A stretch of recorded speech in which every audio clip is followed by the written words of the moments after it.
Okay, welcome everyone. So we are coming live from the Proc Center. And we are going to start with our wonderful CCHS students who I think are all on Zoom today.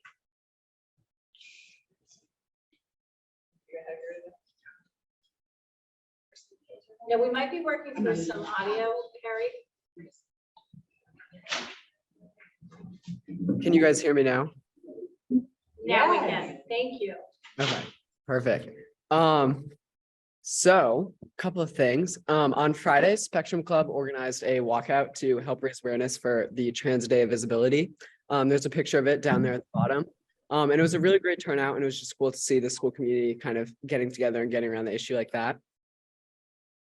Also over the weekend, including on Friday, the CCHS Performing Arts, we went to MICA, and all 4 of the ensembles earned gold medals, which is the highest honor. So that was really exciting. Yeah. There have been activities for Earth Week at school. There's the Green Team's mini fairs during lunch, the ocean conservation theme in the Learning Commons, and the lecture on endangered animal species. I actually haven't seen that. Yeah, it was something that Mrs. Guiney did last week in the library. So that was really cool. And then a couple other things. So games have obviously begun last week for spring sports. We have a track meet tomorrow, which is exciting. And then also tomorrow, the MVP Club is hosting activities to raise awareness for Sexual Assault Awareness Month. So there's going to be a table in the cafeteria to help like educate people who might come up, stuff like that. And I guess I'll do the other performing arts update. We are actually, today was the last day of the second round of interviews for the new chorus director at CC since Ms. Smith is retiring.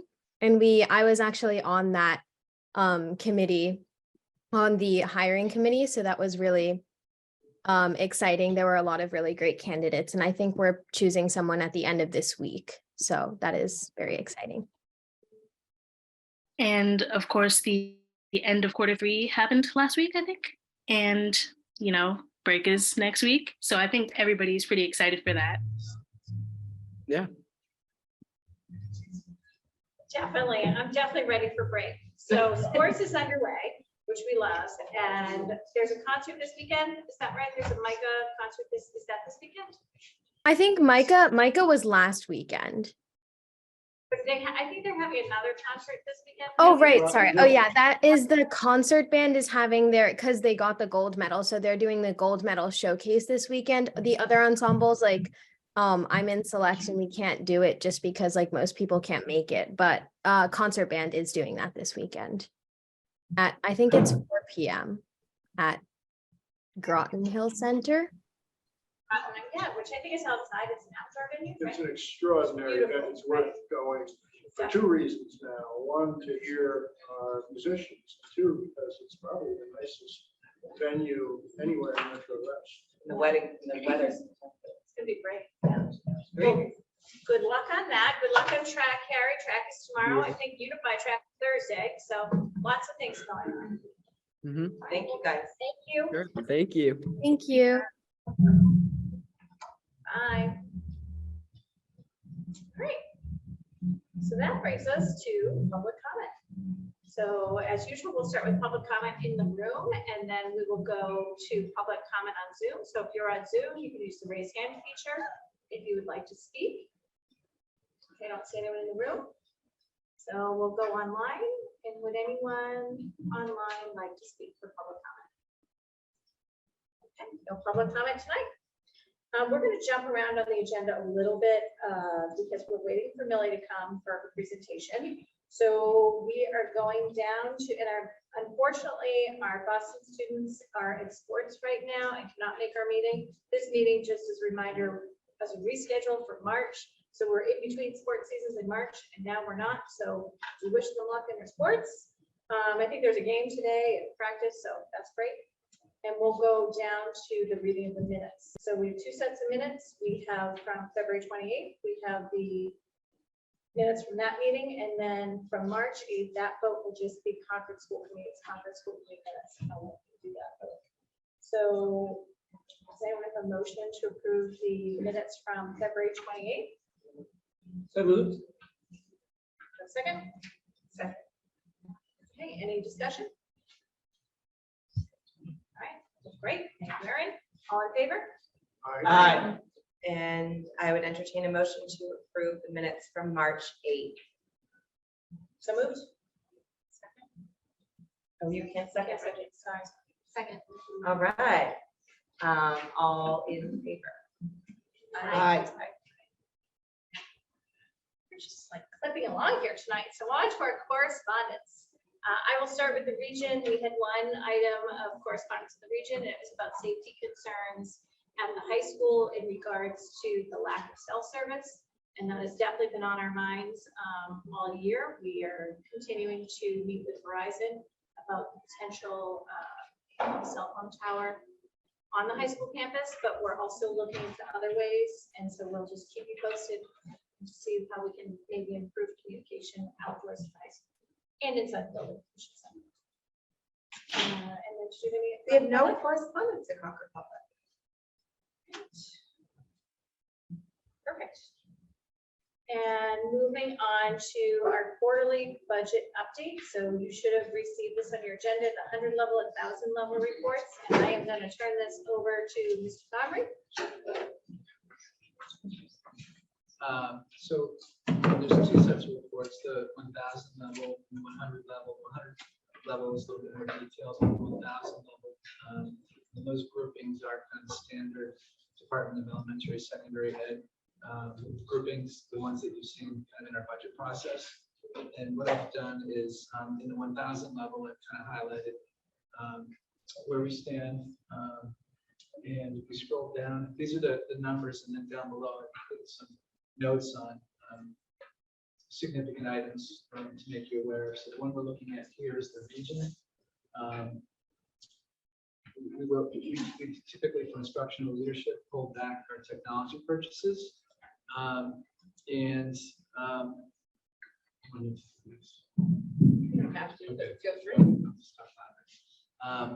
We hold back our technology purchases at the end of the year. We have most of our tech spending will happen in Q4. That's $457,000. So that will significantly draw down that balance. In the other areas, transportation and athletics, it's not necessarily all encumbered. Some of those expenses are as incurred. So there's a balance there, but that will be spent down as we purchase more fuel or pay more drivers for athletic trips. The fixed charges is a very large balance. We have a $550,000 OPEB contribution in the region that we will be making as we budgeted. So that hasn't happened yet. That's actually a wire transfer, so it's not encumbered, but that will be spent shortly. And the benefits are kind of deducted and paid through payroll. So that's another 3 months of benefit costs that will spend down so we'll essentially spend down all of the fixed charges budget line, which is a balance right now of $988,000. Fixed assets includes, we shared, I believe in February, our plan for vehicles and how we'll spend those down with additional 2 diesel buses and a maintenance vehicle that we need to replace that's, I believe, 13 years old. The out-of-district tuitions, we currently are slightly over budget. We will, to the extent we realize savings in other lines, look to offset that so that we can carry over a full circuit breaker. So I think overall we're in pretty good shape in the region. The homeless transportation costs are not yet encumbered. That will be an additional piece, but when we split those costs across the 2 districts, a little bit less than we had initially anticipated. It's also just a short time period for the remaining months. It's not full year costs, so we will incur those as well. That'll show up in we'll put it in the other school services line. The 3,000 level is where that's going. Yeah. So that's at a high level the region. The 100 level, I just put in a couple comments on items that had negative balances and just kind of explain why. Which, if you have questions, let me know. But I did at the bottom kind of explain what those were. So like in that 3,000 level where we're going to have the transportation costs for the new students. So obviously, like, we didn't budget for it and it will eventually be reimbursed. So like, what is that? I'm not a financiist, but what does that look like? So, you know, obviously the budget of whatever it is, 2.8 million doesn't include those costs. So, but we have to spend them. Right. So then, but they potentially won't be reimbursed for 18 months. So do you like run, like, how does that all work for, so that we can So as of, understand and make sense of that and continue to communicate it? as of now, for this fiscal year, we're not sure that it's going to be solved for this fiscal year or not. Okay. I know there's legislation that looks at the timeliness of the reimbursement, so we're not waiting for it. Yeah.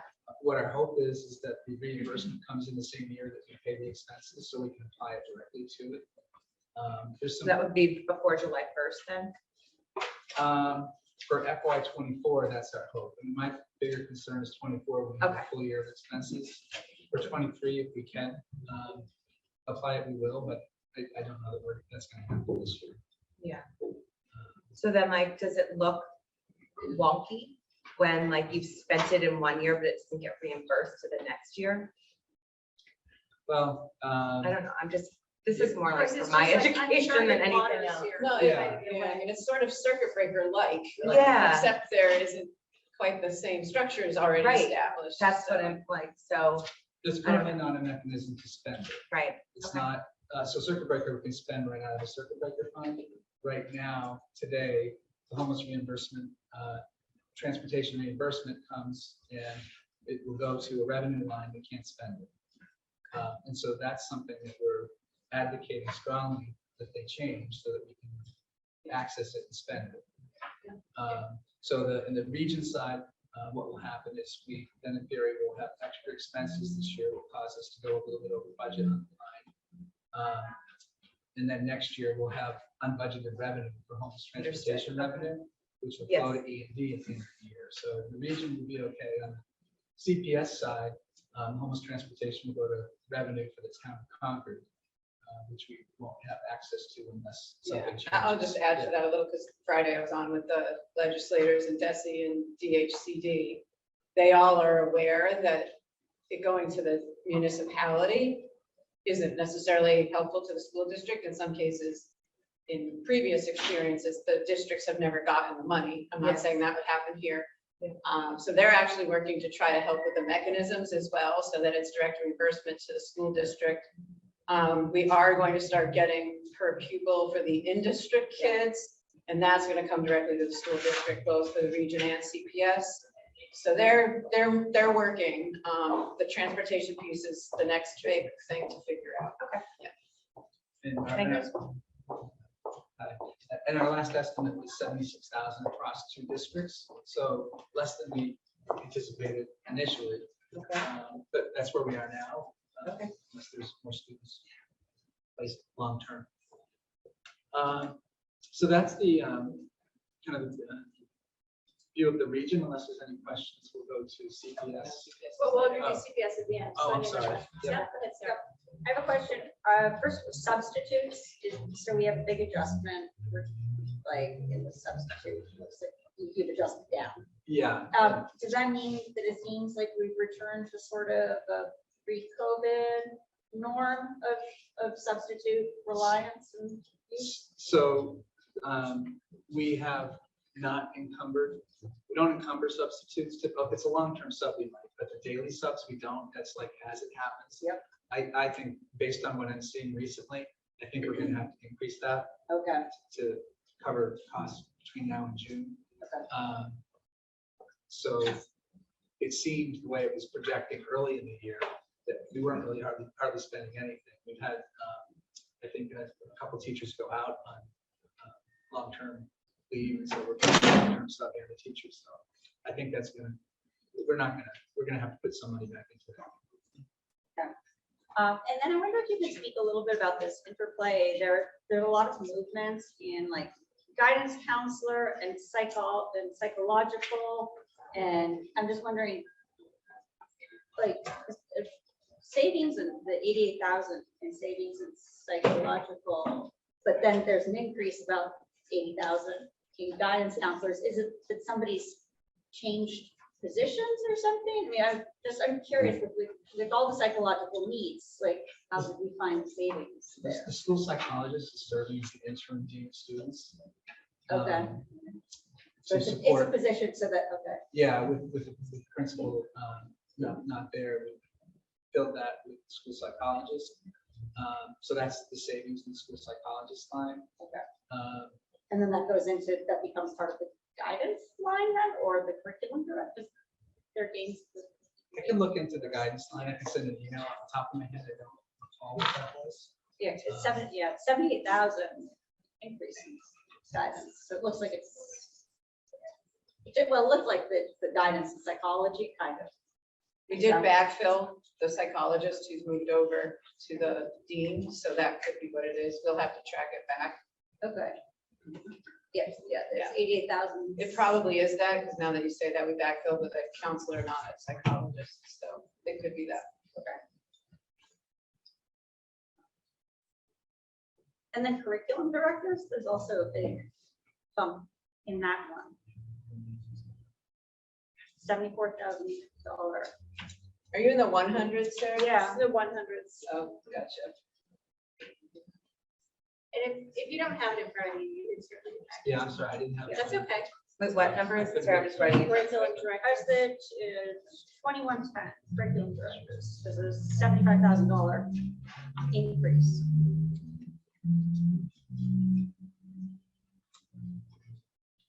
And what was the other line in there? For the other lines, so there's psychological 2,800 for psychological is reduced by 88,000, but then guidance counselors is 2,710 and that's increased by 78,000. So it seemed there's some kind of swap, like those two would make sense to Yeah. swap. Yeah. Great. I think it's actually, would you want to look into that? Yeah, Circle back on that? I can look into that. And, Okay. send an email. Guidance was backfilled. we wouldn't see the change. No, we wouldn't see the change though. Yeah, that's, Yeah, I'll look into that and I'll shoot the email explanation on that. okay. Great. Yeah, 'cause that's, I mean, for psychological, it's a big chunk. Okay. Any other questions before we move on? I'd like to make a motion that we approve the transfers. I know we have a couple of questions on the table, but I don't think it prevents us from approving these. I think it'd be a wise practice to not. Are we transferring? Are we anything transferring across? anything right now? Well, you're moving line items. from Yeah, cost this is centers, what yes, to line. Dorothy, Tracy Novick recommended at our Yeah. workshop that we approve them quarterly.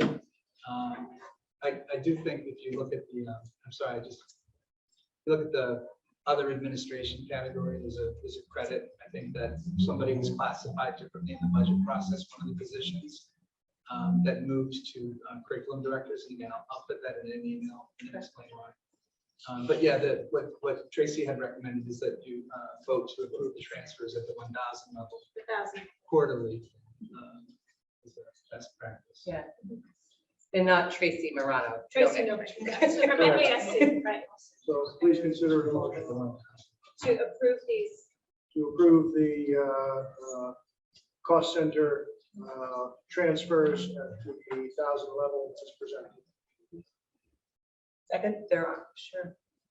So just a little bit of discussion on this. So are you making transfers at the 1,000 level right now? Could you just provide a little clarity on that? Like, do we need a motion on this? So we technically need it at the end of the year. The end of the year. What Tracy said is you might think about doing it quarterly. So it's not on here as a business item. Right. So I would say maybe that it's not, maybe we should vote at this meeting. We haven't had that practice in the past. We can implement it going forward, but Yeah. it's not on the agenda. So it's your decision. Okay, so there's a motion on the table and it's been seconded. So we'll have some discussion on that. I guess I'm taken a little bit by surprise by that, so I'm not really ready to vote on that tonight. But I don't even know if there aren't any cost level center transfers, are there? Yeah. Yeah, adjustments. every adjustment is one. I brought the motion Wait, where forward. for? Which one? District leadership is reduced by 106, instructional leadership is increased by 50, other school services increased by 105, and so on. These are significant. We've been on this subject for months now. And so I assume it was merely an oversight. This wasn't voted tonight. I think a long after the fact, end of fiscal year, when things are closed down, to then approve it is quite a look in the rearview mirror. It has no meaning, whereas it has meaning now if we do this when our assistant superintendent brings these transfers to us on a quarterly basis. Which is probably why when Tracy Precisely. Yeah, it's- recommended. It's about transparency, it's about it's a good accountability, practice. it's about our It usual doesn't mantra. fix you too, like then you, that's why Tracy noticed you do it every quarter, just to sort of Yeah. tabs on Right, it. just to do it. Yeah. But has It's not the that, money it's not that, moved? it's not that it precludes or like limits anybody's ability to make further adjustments, so like that one of those is the substitute adjustment, right? And Yeah. that's covered, so that's Mr. different. Connery is going to bring more to us. Right. But he's gonna it's bring always more a to us. fluid living thing. Just Yeah, to, but- just to be clear, realistically, pretty much every school district I know, they will process these as they go. And their approvals are obtained after the fact, like we wouldn't be able to run the district if we had to call and get approval to move something from line to line. So this is transparency, but quarterly, it's kind of a, meets the, I guess, the legal requirement of policy. Yeah. And Yeah. Bob, I think we had that conversation where it was pretty clear to the entire school committee that never would a vote have to happen prior to operational changes required by you and Dr. Hunter. Right, and this is not, That's in the this, cards. but this is not the practice that we had last year either. Exactly. So we did the end of the year, so there was no It was one movement to year do this before. last year. I guess I would just be more comfortable waiting till our next meeting. I don't know, I just feel like I've taken a bit by surprise getting it right now in the meeting, so. But we can certainly vote on it. I'm happy. to Yeah, vote on I it. would, I don't know if I can make a motion to amend, like, I would like to consider this next week. I would need to think about it more again, because it feels like a surprise. We've had members in the past ask for time to consider things when things have been brought up and they've been honored historically several times this year already. So I would just hope, I would think that we should extend that same courtesy to Tracy, who's asking for some time to consider it. We can put it on next meeting's agenda. I would only note that we're not really considering it because I don't think we are going to put Bob's recommendation in jeopardy in the next 7 days. No, Right, sure. but I'm taken by surprise, and I'll just be honest, I'm taken by surprise, and I'm just not ready to have a vote on this time. All right, this is an area where I think we don't need any more surprises. We've been discussing this for months, so I'll wait a week, but I would like to not have this same conversation again and again. We've had this conversation before with Tracy Novick and without Tracy Novick. This is easy stuff. No, it is easy stuff. It is easy stuff. No, I agree, but I think that, when the agenda overview comes out, that would be the time that, hey, I have this idea, could we get this on the agenda? I guess I would have had preference to that courtesy. That's it. And I think the other is But thing we that I'm can vote on thinking it, that's about. fine. No, but irrespective of that, I think that what you're doing tonight with this motion is in April, introducing something new that wasn't done last year when we had different chairs and wasn't done the prior year, even when you were a chair. So I think that is the element of surprise. I think that that's fair. Well, your surprise is not my surprise. I've seen this coming for many months, but I'm happy to withdraw my motion.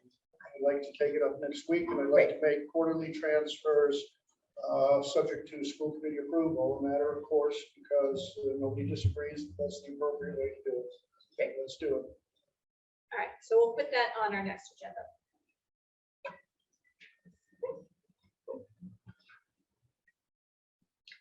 All right, any other questions for Bob while we're here? Okay. All right, so now at this point, welcome to everyone who's joined us in the room. Please help yourself to pizza or anything else that's here. And I would like to welcome our CEO of Metco Inc., Millie, I'm going to pronounce her last name. Arbaje.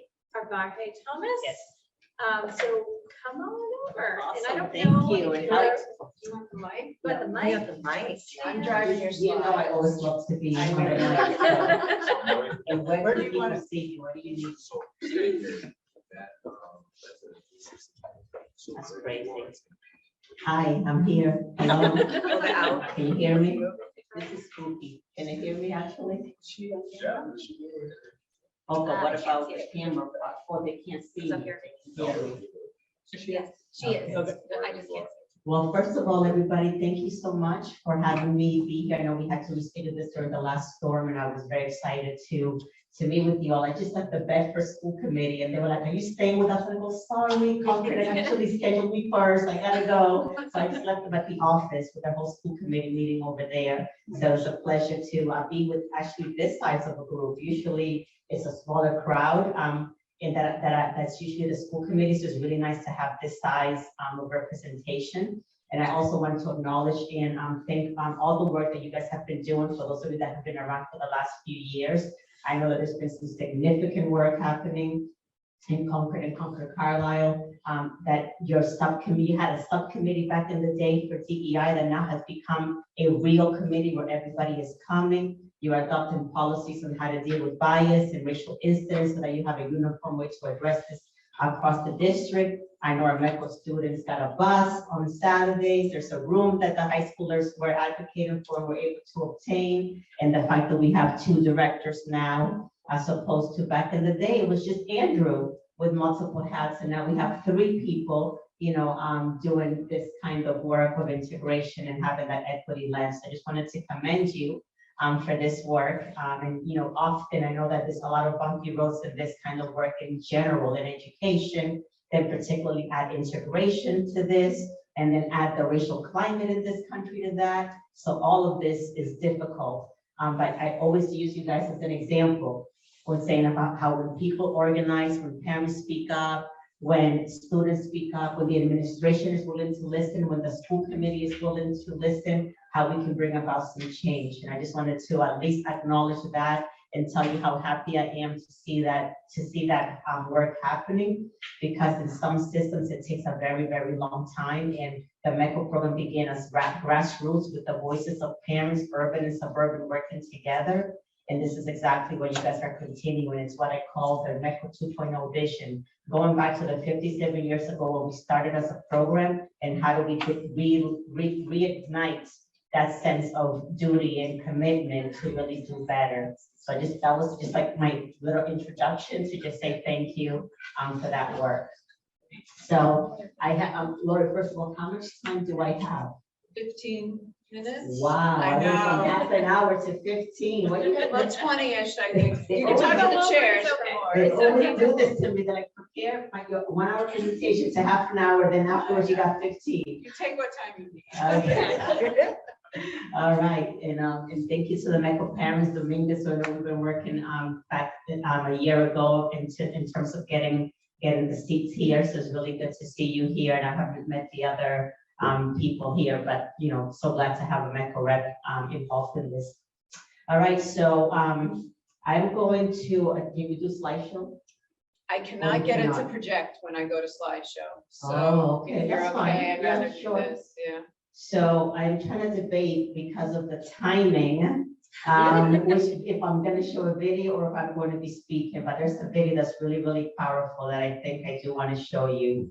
And I'll probably leave that at the end. This is one of the videos I can share this with. This is actually already shared with you, and I actually made it just for Concord, so you can share it back with everybody afterwards, okay? So how many of you are new? I recognize you. How many of you are new to the school committee in the last couple of years?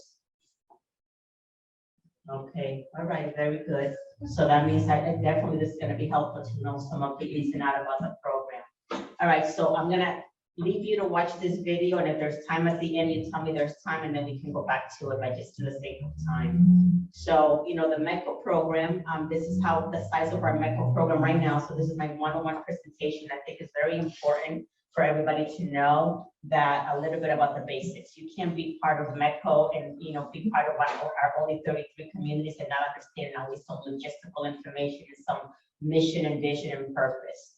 So right now, the MECO program has 3,155 students, and we exist in 33 communities across the Commonwealth. And this is where our communities are basically located right now, and also in terms of size. Brookline, Newton, and Lexington being the largest communities, and then having a whole bunch of them in the middle size, and then some very tiny towns as well. So it's really important for people just to at least see this. And also, when did you guys become okay? 67, okay, 67 and 68 for Concord and Concord Carlisle. When you have another meeting, I would love for you to come to HQ because we have an exhibit hall. And I really need you to see that exhibit. It's really powerful. And if you're not already in our mailing list, to get my monthly messages, you can let Lori know, because you can just get this as only for MECO leadership only. And it's really talking about everything that's happening across our network. And it's one of the things that's important to know if you were at the exhibit hall is that in 1968, does anybody happen to know what happened historically? Something very big and important that happened in 1968 that was tragic and kind of shook the nation, and a lot of people responded. Dr. King. Thank you. Tell me. Dr. King was assassinated. Yes, and Dr. King was assassinated. It's very important historical context for MECO, because if you see that line right there, it literally was when the MECO program doubled in size. So what do you think that might have happened? What do you think happened during that time? Why did so many suburban communities come to the table and say, I want to join the MECO program? What do you think? Kristen? They want to bring forward his message. Yeah, I think so too. They wanted to do something, they wanted to respond. I'm gonna actually put myself a time, but it's not gonna work with me. If you guys know, I just don't do well with being. We might have told you 15, knowing it'd be 30. That's very Maybe, smart. just maybe. I'm gonna start at 14 minutes now. Okay? All right, cool. So, all right, the next slide. So the MECO program, the mission of the MECO program, or how it started, it was really to address two things: racial segregation in the city of Boston, in the Boston public schools, and racial isolation in the suburban communities. And what I love about the MECO program, we are literally 57 years old right now. As of just 2 weeks ago, we had a birthday, and it was started by parents, urban and suburban. And that's what I love about the MECO program. If we can continue to remember that it wasn't a government intervention, it was not, mandate, it was literally voluntarily. People in the suburbs and in the Boston got together. Boston was trying to get, Boston Black parents were trying to make Boston schools better in their own neighborhoods. The school committee said, no, we're not gonna integrate. The suburbs started to hear what was happening in Boston and inviting our mother over with Batson and said, I hear what's happening. Boston may not want you, even though we're all Boston, but we want you. And we believe that we can benefit from you here. And it was a dual benefit. MECO parents and Boston parents were looking for great education, opportunities, while the suburban parents were looking for diversity. Instead, I don't want my child to grow in isolation. I want them to learn from other people that exist in the world and from each other through friendships. And that happened in Brookline with the school committee chair. So I always say that that's why I love school committees, because if you really understand the power that you have to start a program 57 years ago that still exists today, that began with almost no money and that now has $29 million. It's like crazy. So you guys have so much power to really do what needs to be done. So here comes the segregation part of it. So this tells you just a little bit about Boston's demographic and then the demographics of the suburbs. This is very important for you to know that that 63% is hardly really the truth. That is our 33 communities combined together.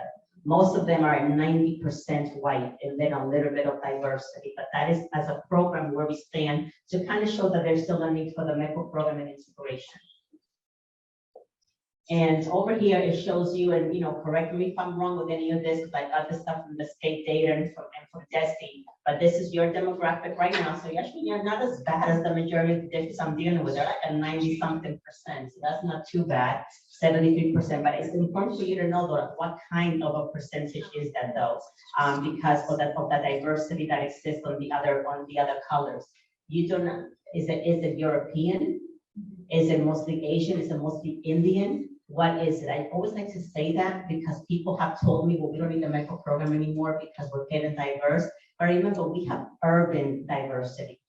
And that's something that is very unique and very important to actually talk about, because most of the racism and the racial incidents happening right now have to do with with those groups of, of individuals, the Latinos, that, African American, the people in the inner city, and that's why we really believe that it's not just any diversity, but really the urban diversity that is being denied, some opportunities, or that people are discriminated against these days, like Mexico drawing walls, because you don't want separated children, the Black Lives Matter movement. Those are all very specific to a certain population. So we do believe that there's an urban side of it that not every single other group can bring. And right now you have 71 students, like 71 students.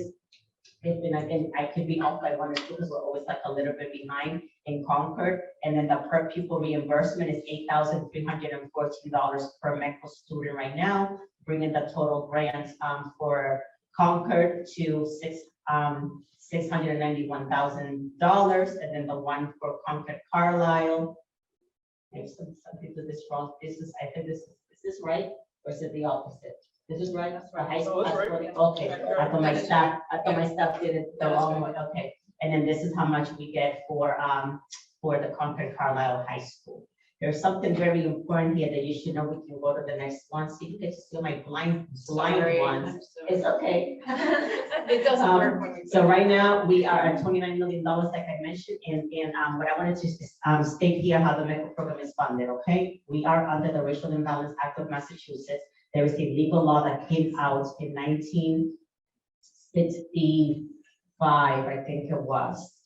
1965, and basically it said that it was illegal in Massachusetts not to integrate public schools. And if you don't actually try to integrate, you will lose your state funding. It's called the Racial Imbalance Act.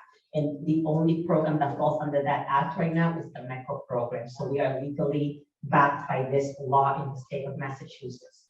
Then we get the MECO line item, which right now we're in lobby season. So we're advocating to our state legislators to ensure that we get our funding again. Tomorrow that the House releases their budget, and then we'll deal with the Senate, and hopefully the governor will give us the increase that we're asking for. There's also Chapter 70 money. I didn't put that here because you know what your Chapter 70 reimbursement is. How much is your Chapter 70 reimbursement per student? Like 11,000? Our spending, pupil, yeah, yeah. our spending is 23,000. No, but Chapter 70, that's foundation, the money that follows from the state per student. The foundation is more like 12, 13,000. Right, yeah. So this is important for you to know because not everybody always knows this. So that foundation dollars, what the state puts in to actually, with your tax dollars to come up with your per pupil. So right now, every MECO student is enrolled in your school district, so they're full members of your community. So whatever your enrollment is for MECO, you get that times the 12,000 as well. So it's really more than the MECO grant. So whatever the MECO grant is, you get that again via the back rows of Chapter 70 plus more. So whatever we just came up with here, I just important for you to know that, because some people don't know that there's other money to help with administration, to help with just running a school system.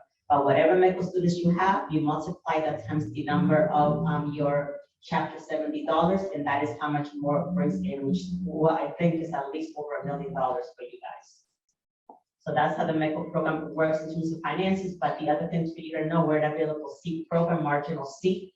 What does marginal seat mean? That means that the classroom exists and the teachers exist, and therefore there is no that's the cost to the MECO program is marginal, meaning that we will not force you to open up a school or another classroom or hire new teachers as part of you being in the program. We go wherever there's seats available. So that I always say this is a win-win situation for everyone, because your seats will go empty. You're getting MECO money, you're getting Chapter 70 money, you're getting diverse hires, and you're getting diverse students. So it's a win-win situation for everyone to be part of the MECO program. Otherwise, the seats will go unfilled, and we're not working in this together. So that's why we will never be a reimbursement of a full per pupil. If you guys are per pupil of 22,000, MECO will never reach that. We're at 8,000 right now, but you do get it in other ways, and your seats would have been empty anyways, quote unquote, right? I mean, some school districts tell me that they're overcrowded. I mean, I go to Brookline, I'm a mother there, and my school is overcrowded by 400 students. 400. We have classrooms in hallways, in libraries. The peer school in Brooklyn is super overcrowded. So our 35 MECO students in that school did not cause overcrowdedness. So yes, it's overcrowded, but not the MECO students. So we always try to remind people of that. So a lot of people say that the MECO program is a busing program, and I always tell people, let's try to get away from that. And even the news refers to us as that, but buses are mode of transportation. We're not about moving, busing and people. In busing people around, we're about moving people's minds and hearts. And what is that equal to after that?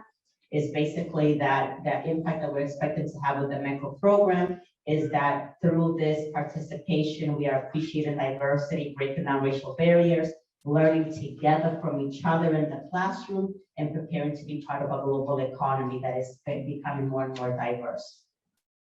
If you have any questions about that historical part of how MECO works, let me know, and I'm happy to answer questions, because I'm gonna just now get to what's happening today. Any questions or thoughts about mechanic and purpose? Okay, awesome. All right. So, MECO today, this is my office right here. So MECO headquarters, and this is the 4 things that we basically focus on at our agency. So we focus on student recruitment and referral. We are the site that recruits all of the students and deploys them out to consideration for placement. We also do students and support services in-house. And we have a whole team that does that. If you get in our Monday message, you will see that this week particularly was all about student supports. We had SAT classes. We had money to hire kids to be to work this summer at your town, and we pay them. We had MECO University workshops, all kinds of things going on. We're also the convener, so we are the ones that bring our 33 communities together and convene us to basically talk about what needs to happen within the MECO program. Like we recently changed the admissions policy to ensure that it was actually equitable and that we were competitive right now with what's happening with all the school choices in Boston, and we collectively, met as a MECO community to decide where we're going to be going forward.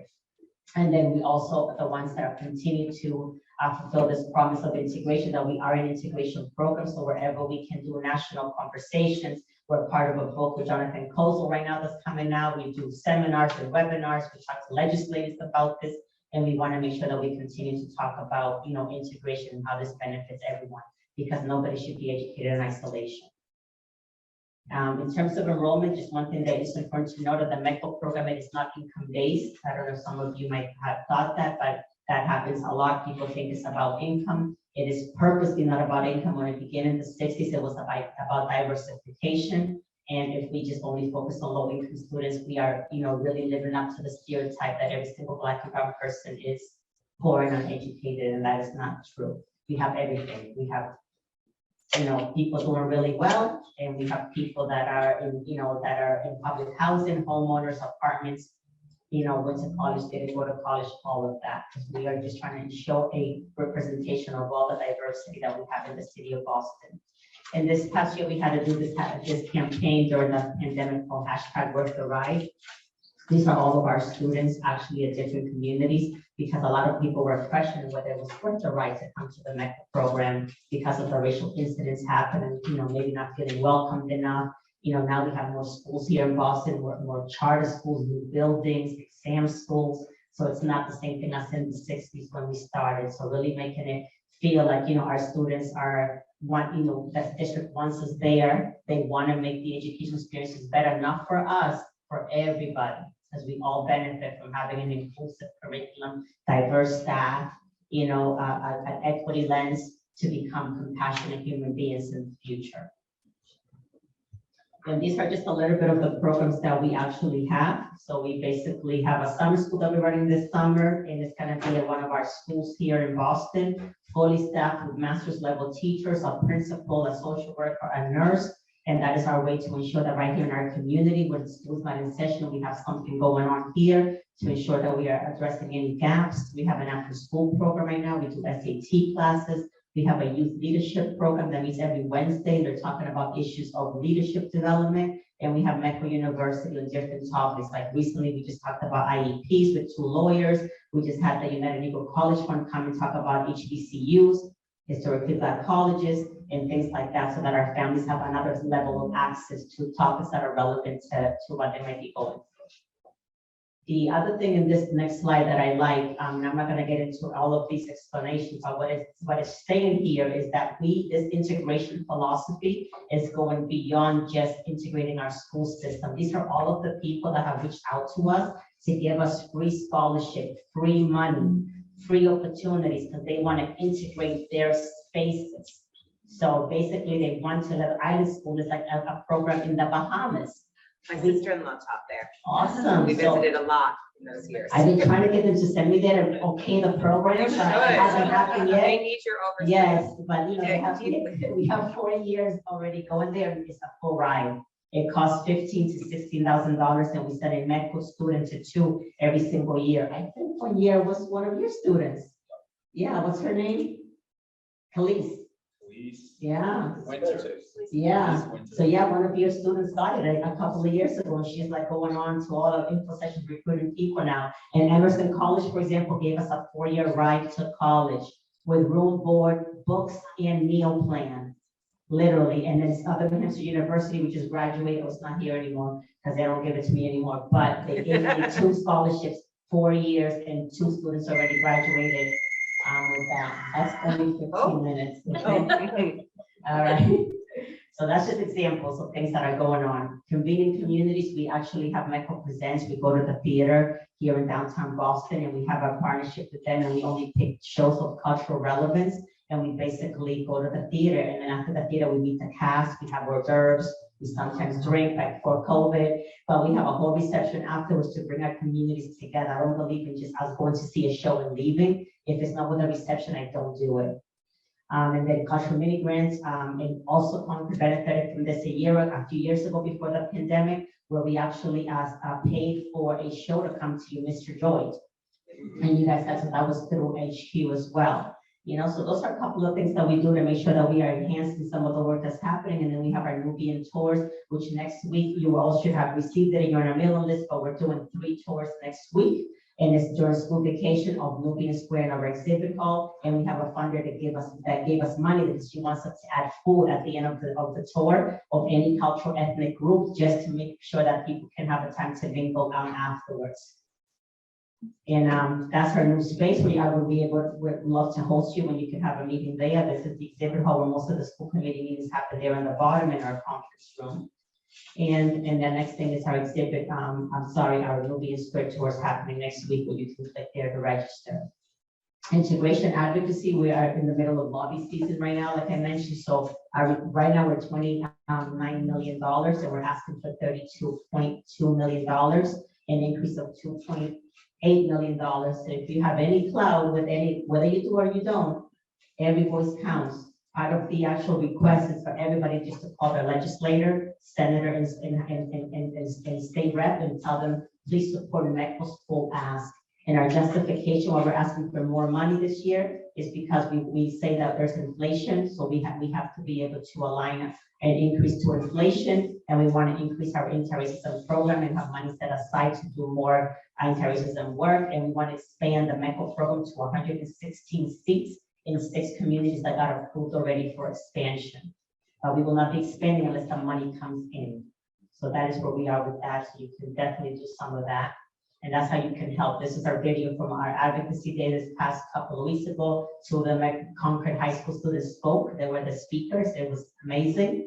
And that is all the people that showed up on that day, to talk about MECO. It went really well. And then what is 2.0? MECO 2.0 really is this vision of, really this is what I've been coining my time, I would say, my era in MECO, because everybody has their time there with the MECO program. But 2.0 is really how do we go back to that vision originally when we started, and how do we live up to better expectations, but how do we hold each other accountable to becoming a better school community? Again, not for MECO, students and parents, please never for just that, for everybody. Because again, we all benefit from this. So that is, what I've been calling our 2.0. We got $500,000, this year that we're using it right now. And we're doing a blueprint of the MECO program best practices.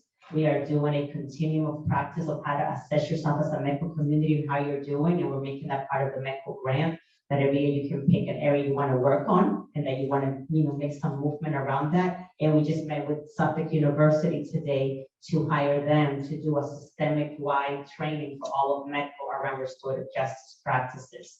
So that's in the works right now. We just had a subcommittee for that. You can go to the next one. And basically that's what, MECO 2.0 means. It means that only 33 communities in Massachusetts are doing this. We are special and you have to feel that special feeling. If you don't feel that special feeling, then there's something that's not connected. There is some special membership there because not everybody's doing what we're doing and not everybody has been added to the MECO program in over 40 years. This is the first time that we're looking at adding anybody on right now. It does carry great responsibility, but we can and we must do better, and all of our students can benefit when we educate with anti-racism in mind, because who wants to be labeled a racist? Just to say it straight out, right? Then we all benefit from this. Anything is a good thing. That means we are for inclusion, we are for love, we are for getting along, we are for a better future. We all benefit from that, and we should do that now. Because we have seen this in our time in the last couple of years. Racism has been very, very bold. None of these pictures are old. They're all very recent. We've all lived through all of this. But what can happen with MECO is that MECO can be even bolder. This is all of our communities back in the day and now standing up and saying, let's do better. Okay. And I'm just gonna say here, this is our founding mother here, Ruth Batson, who basically said, and by the way, this is a picture from 1966 and a few years ago, kind of like right over each other. And it says, business as usual as a way of life must be totally discredited. So I just really encourage you not to do things the way that has been done, because nobody improves when there's no change of any kind. Whatever thing you're taking up, whether it's MECO or something else, we all have room for improvement. And what can we do with this special call to action to becoming a 2.0 MECO? Is the next slide here, which means we can be looking at how to diversify our teachers so that all students, even included white students, can see people looking different from them, in different perspective. I remember that my daughter, was telling me that the whole these years, her friends had never seen someone that looked different. And that it was really, when they had that first teacher of color, like, oh, wow, like your teachers that can be different. And with a different perspective and with a different, style or pizzazz or whatever, We can also have a representative curriculum. And that's someone that I really talk about a lot because my own daughter's experienced this. And, this is probably, I always remember that my own daughter's experiences in their school system where they told me, Mommy, are you sure that you are Latina? I'm like, yes, I'm very sure I am. Why are you asking me this question? She's like, well, in none of our Spanish classes this kindergarten have they ever talked about Dominican Republic. And what do you think the curriculum includes in Spanish class? What 2 countries? I know you're gonna guess 100%. Which 2 countries? Spain and Mexico. That's all you hear about in the Spanish curriculum. So I went to talk to the school and said, can we do something about this? And then everybody picked up another country. Everybody had to present and all of that. And also there's a curriculum also that at one point I lived by my personal experiences. At one point I found my daughter really upset because she had to do homework. And like, why can't I get you to do the homework assignment? Sorry, I just saw that MECO little notebook. I want one. And she had to do an assignment where she had to defend slavery. So they divided the class in half, pros and cons. And she just couldn't get that homework done. So we met with the principal, we met with the teacher, we had to do some restorative work afterwards because people, even her own white suburban friends, felt uncomfortable trying to take a side on a moral dilemma. And the way that I put it was very, it was a very simplistic way to put it in this community. And I said to them, if we had to pick the same assignment to defend the Holocaust, would we do it? Is there pros and cons?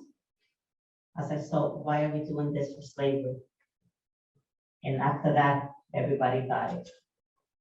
So now they took the money from the MECO grant and they just did a whole overhaul of their history curriculum for the entire district, like $250,000. But they used the money for that, not the entire district is gonna roll out a new history curriculum. So that's what happens when Metco was there, because Metco just challenges, just see a blind spot that you may not have done that on purpose, you may not have known, but now they're getting better because of it, and the entire school system is benefited from it. And we should not be disciplining people for what they did wrong. We should be trying to restore. How do we get better? And how do we forgive each other? How do we move on?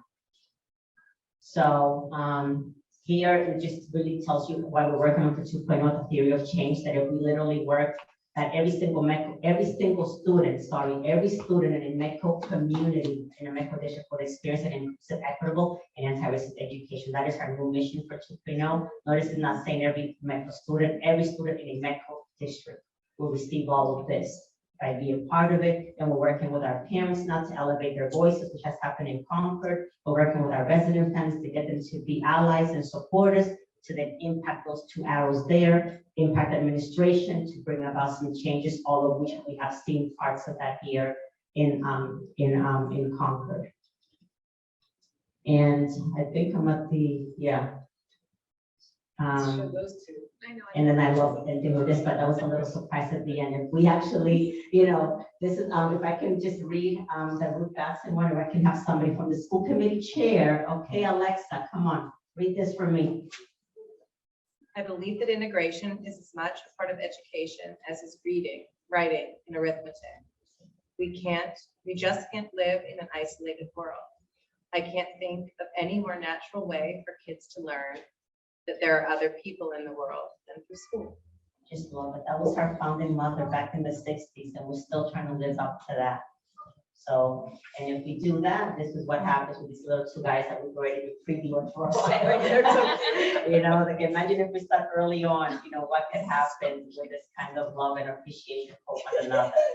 So that is the end of my official presentation. If we have like a minute or so, the video, it's so nice.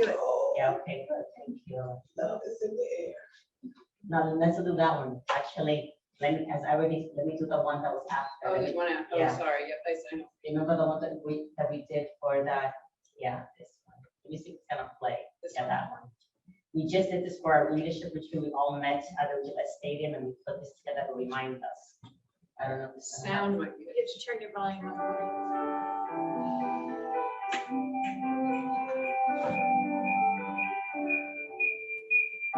Yeah. Just move the microphone. It's because the owl's on.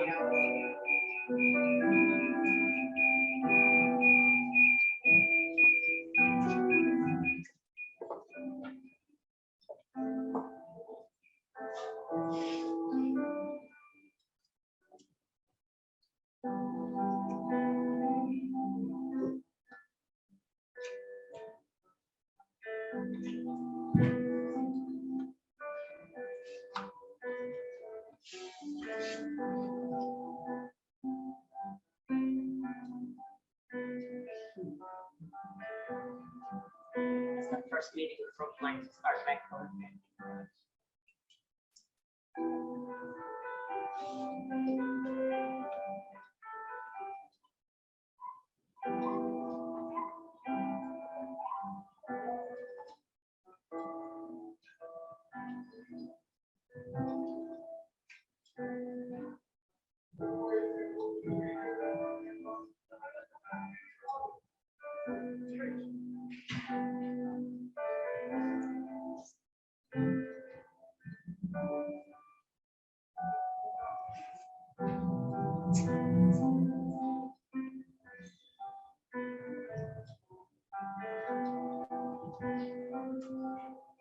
There's 4 spots to get lost in.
Every time I watch this, I cry. Yeah. Every time clap, come on, Chris, every time clap. Very nice. I see this so often and I never get tired of it because it's what reminds me why we do this work, you know? All of those pictures were real, it's lived moments by our community, the suburbs here, now, then.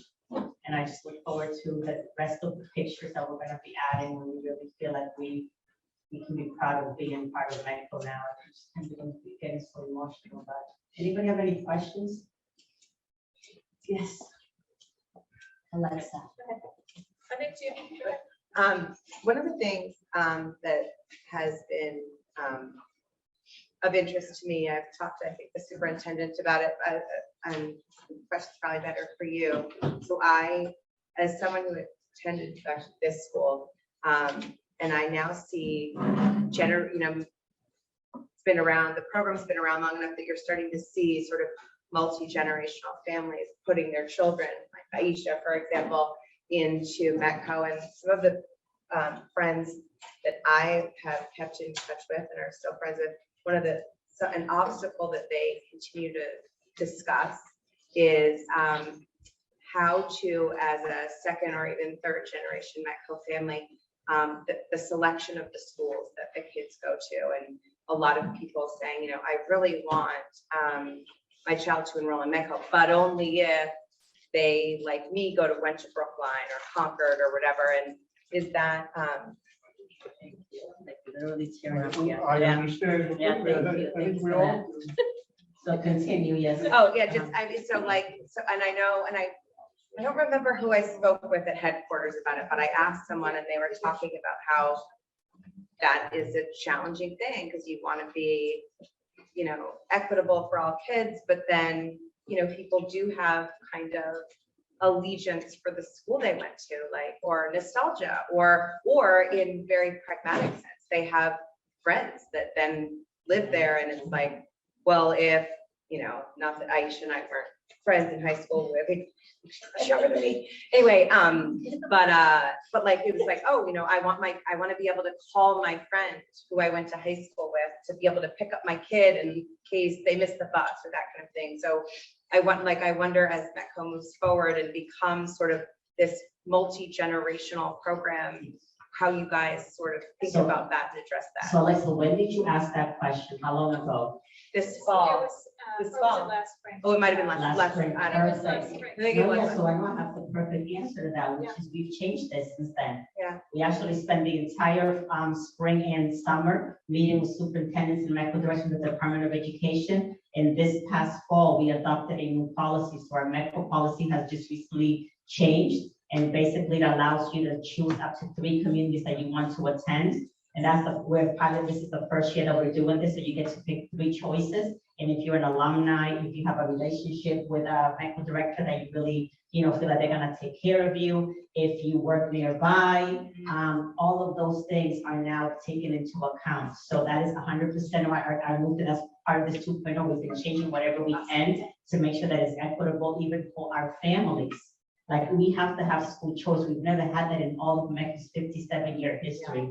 You had to go wherever you landed. So now you get to pick where you go, and that means that really when the directors are doing, they can support us in recruitment. Now, before there was not a lot of incentive for recruitment. They're like, well, you guys do it at HQ because I don't know who I'm gonna get. And it was, now we had our first ever MECA showcase this past December, I think it was, that we were all at in a Boys and Girls Club in Dorchester, and we had hundreds of families. It came out in the newspaper and everything. We couldn't even fit in there. But that was because we announced that you have a choice now, and every single school district had a table, and parents were going around and shopping, like shopping, so to speak, you know. So that means that when you're doing really well as a community, you can publicly say what you're trying to do for equity and how you embrace having a medical community program in there. Now more families are gonna want to actually select you too, because our parents are doing their homework.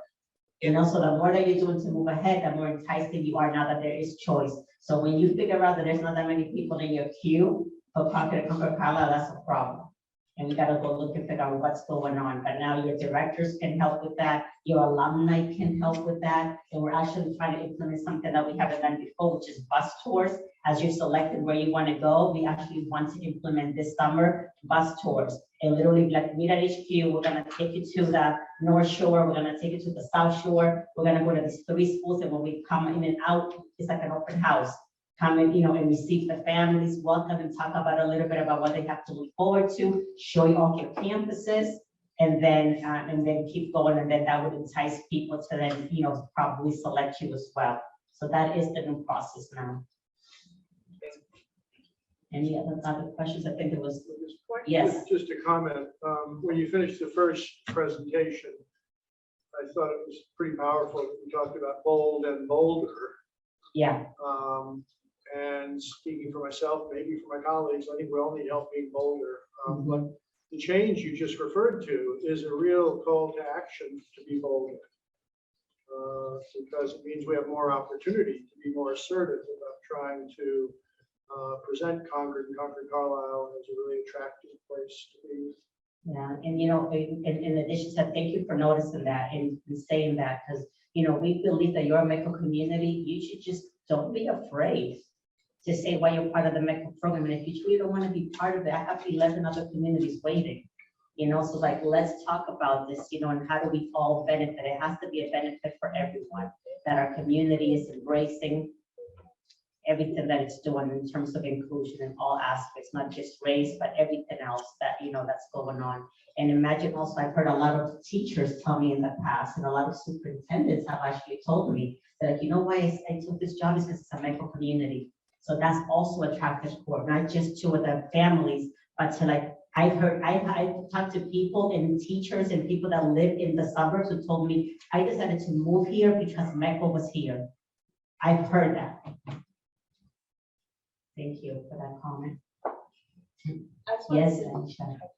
I just want to say thank you for just like explaining what Michael was. I think that one of my big challenges as a parent with my son, the issue that he's gone through there is with dealing with other parents that live here in Concord, other adults that say crazy things to me and think that MECO is just an income-based program, like what MECO actually looks like. So I think that's important for us to send that message that MECO looks very different for all different families. You know, we're different. It's not just a good thing. You know, I think that would take the stream away. You know, a lot of like instances that happen at school, you know, it starts at home. Parents teaching their kids to stay coming to school.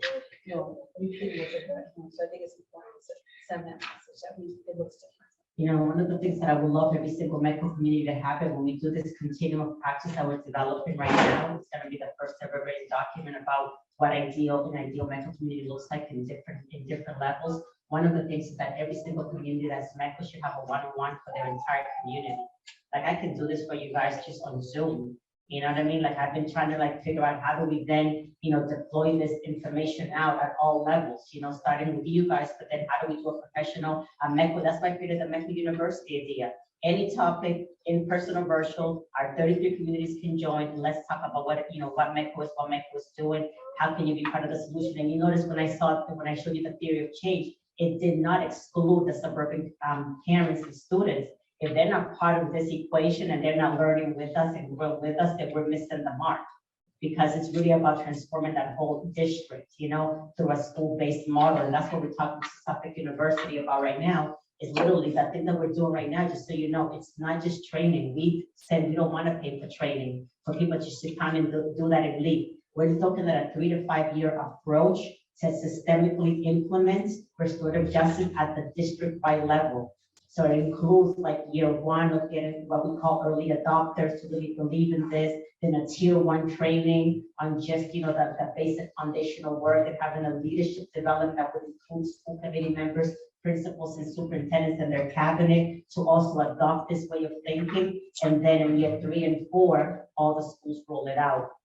So we're looking at a systemic approach, because we know that if you just train people, but then there's not a center of gravity, there's not someone overseeing this implementation phase, and it's not in a larger numbers, it's gonna stay with that one individual. I even had individuals who reached out to me and said, well, Lily, can I just see the training for my resume?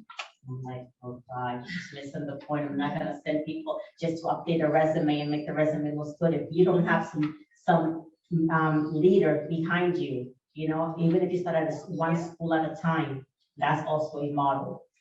We're really looking at a systemic approach to this, because people leave, school committees change, leadership changes, medical staff changes, so it has to be adopted by the whole school. Any other questions? Yes. Under the thought of being bold and bolder, do we collaborate with any other states that have similar programs that maybe we have some best practices, and you can share some of the Great amazing question. things that you're doing? Yeah, so I do meet every single month with Connecticut and New York. So we have this organization called the National Coalition of School Diversity out of Washington, DC, and they have a national agenda for school integration. They're looking at federal bills, federal funding, federal laws to really ensure that we're looking at integration as a whole. And I meet with Connecticut and New York are the only other two in the Northeast that are doing this work. So I do meet with them, but not to brag, but we are doing a little bit better than those other communities because the way that they're run. So in Connecticut and in New York, it's run through their school department. So basically it's that school district is the one that just has one extra program, and you can either come to our district or you can just go to one of the integration schools. So there's no medical staff, there's no nonprofit. So, you know, I think that's the part that I love about the role that I have in this, is because we are a separate entity, and MECO was incorporated back in the 60s by all the suburban and urban people together. We can say the word bold and bolder. We can see the same as being anti-racist. Who's gonna, you get mad at me, but you know, and you don't have to sign my contract. You know, so I think that's a model that actually works, because you have another entity that's convening all of us in one direction, that's being the middleman, that's being the one that's giving you that courage to, like, I'm going to stand behind you in this work. But in the other communities, that's how it is. In Connecticut, it's part of their magnet school system. So because they have a ton of magnet schools, they're doing integration via that way through their whole state department. In New York, it's called the Urban and Suburban Program, and it's run by superintendents. So the whole thing, they have an advisory council with just superintendents, and they figure out their own system and who they place and who they don't place. The other day, they were even considering taking away the bus. So like, they don't have that infrastructure that we have. They don't have the separate line item with this millions of dollars. You know, they don't have all these legislators behind it, community folks behind it, medical staff behind it, and a nonprofit board. So we're a little bit unique in that way. And some of them are not voluntary as well. Some of them are just part of their state law, but they're mandated to do this, while the MECO program is a voluntary school integration program. So that nobody's making anybody be part of this. But because it's run through their state, there's some mandate there that they're fulfilling. And now that we're doing this blueprint of MECO, that we're gonna be doing this blueprint of MECO, like a book of best practice across our community, and that continuum of practice will be the only ones really having documented paperwork to do this kind of work. People have been doing this since the 60s, so it's kind of just been running on its own and taking its own form, but it hasn't really had a whole center of gravity, I think. And the ones that I'm talking to, and then in Milwaukee, they have one there, and they're closing down. They're phasing the program out. And New Jersey has a legal lawsuit around integration, and they're in the community put a lawsuit to make it happen, and they're still in litigation. So we're, you know, that's what we used to go to the MECO law. Decision hall is so beautiful because it really talks about all this, like when Judge Garrity made, you know, said that Boston School was integrated, and it was like a forced decision. everybody received it with throwing rocks and police escort. And if you see that wall at HQ, it literally says, meanwhile, while all of this was happening in Boston, for 8 years, the MECO program continued to run because it was a program that was embracing that it was running. So we like didn't even experience what was happening in Boston in the same community at the same time. So I think there's a value because we're voluntary. So every year you have to approve, agree that you want to continue doing this work. So that means we have more passion, more autonomy, more desire to continue to do it. Any other questions? One more. Yeah, sure. Would you consider putting together like a yearbook of all of the MECO reps that have ever served? Because I remember in Bedford, we had Mrs. Irene Parker. I'll never forget her. She was amazing. And I guess I'm suggesting that as never forget, these are the people who have been here and done wonderful things. Yes, so right now we actually are doing a MECO documentary. So this is all great questions. So we're working on all of these things. And we're actually interviewing the people from the past that we can find and actually get their testimonials and video and put together a show for that. And because we just turned 57 years old, we actually want to see how quickly we're 90% done with a new video for MECO that we want to reveal and have a film series with a cocktail reception to celebrate our birthdays and kind of show everybody new footage that we haven't yet seen. So we're working on that right now. But yes, if you have someone that has any contact for us from the past, urban or suburban, that can talk about the impact of the MECO program, we are physically doing recordings right now at headquarters. And we're trying to grab all of these testimonials before we lose people. I don't know if you know about Mel King, if all of you guys know and have heard that name. What impact he had on the MECO program. He was a founder. No, I didn't know that. He was the founder of the MECO program. Wow. So when you find our articles of incorporation, when we became a nonprofit, Mel King's name was right there. His daughter was the first graduate from Brooklyn Public Schools. Wow. She was in the first class in 1966. So he was a big time civil rights leader here that really changed Boston. And so we have I always said, I wish I would have reported him, but when I got into the job, he was already very sick. So I'm really trying to really be cognizant of that and not let anybody else pass away. Get his daughter. Yeah, his daughter was at our office this past week, and we did an alumni mingle. So we have all these little new things that we're trying to do with my small staff, but we did an alumni mingle, and she showed up in the same week of her father's passing. And I was like, Pamela, what are you doing here? We all gave her a hug, Pamela King, and she said, I just needed to get away. And I thought that being here with my other alumni would make me feel better. And she came. Yeah. So send me names. We're willing to interview them. Sarah, did you have a question? No. No, okay. You sure, Sarah? Because I kind of saw you and I wanted to get that question from you if you had it, no? No, okay. Well, thank you so Thank much. you. This was great. Thank you, guys. That was really great. I really enjoyed it. I couldn't be that emotional. You have I'm another so stuff glad. tonight? Well, no, the other stuff is supervising my 2 teenage daughters that are home, asking me when I'm gonna get home. Get home. You can understand what that means, right? Oh, yeah. What time are you coming home, mommy? What about dad? Where is he? So he's at Boston Public Schools at a meeting right now because he's a principal here in Boston, and then I'm here, and they're all counting to see when I'm heading home, since I don't know who's overlying the house. Yes. So that's what's going on for me tonight. Thank you. Have a good night. Yeah, thank you so everybody. much, Millie. And we'll definitely be in touch. I definitely would love to do something like full-scale community, to do a MECO 101 specifically for Concord. If we can get that, going, whether it's over Zoom, that would be great. You guys think, I'm gonna ask my usual, do you think we can try to get a picture? Or is that too much to ask? Oh, Right now, too much instruction, if we just She doesn't go anywhere without. I know. because we I gotta bring mention in my pictures. newsletter next week, I would just say stay right Do we make here. the? Yeah, why don't you guys newsletter come and we'll behind? take a picture? All right, let's do it. But don't We move always from say there, yes, so we just go right behind you, Yep, the very corner, just go right behind and we just take that quick Stand photo. behind the stage. Yes, It's on our yes, agenda. We yes, want yes, to- yes, I'll take No, you gotta be here. I'll take it. That's my own. Not for, no. From that.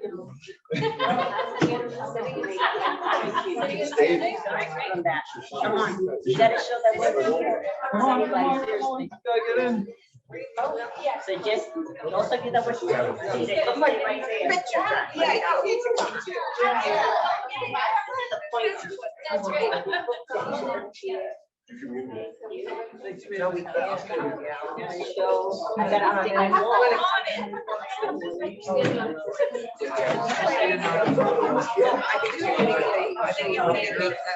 Someone else take it. I gotta update my wall.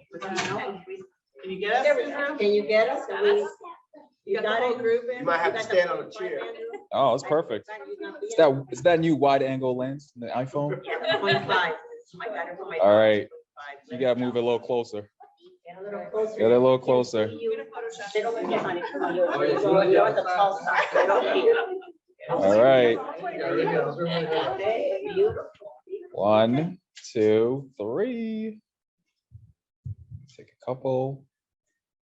Perfect. Thank you, guys. Thank you. Thank you, audience, for waiting for us. If there's anybody here- Yes, that was Una can Photoshop it and make it nice and bright. Make sure that we all have makeup on. That was the request.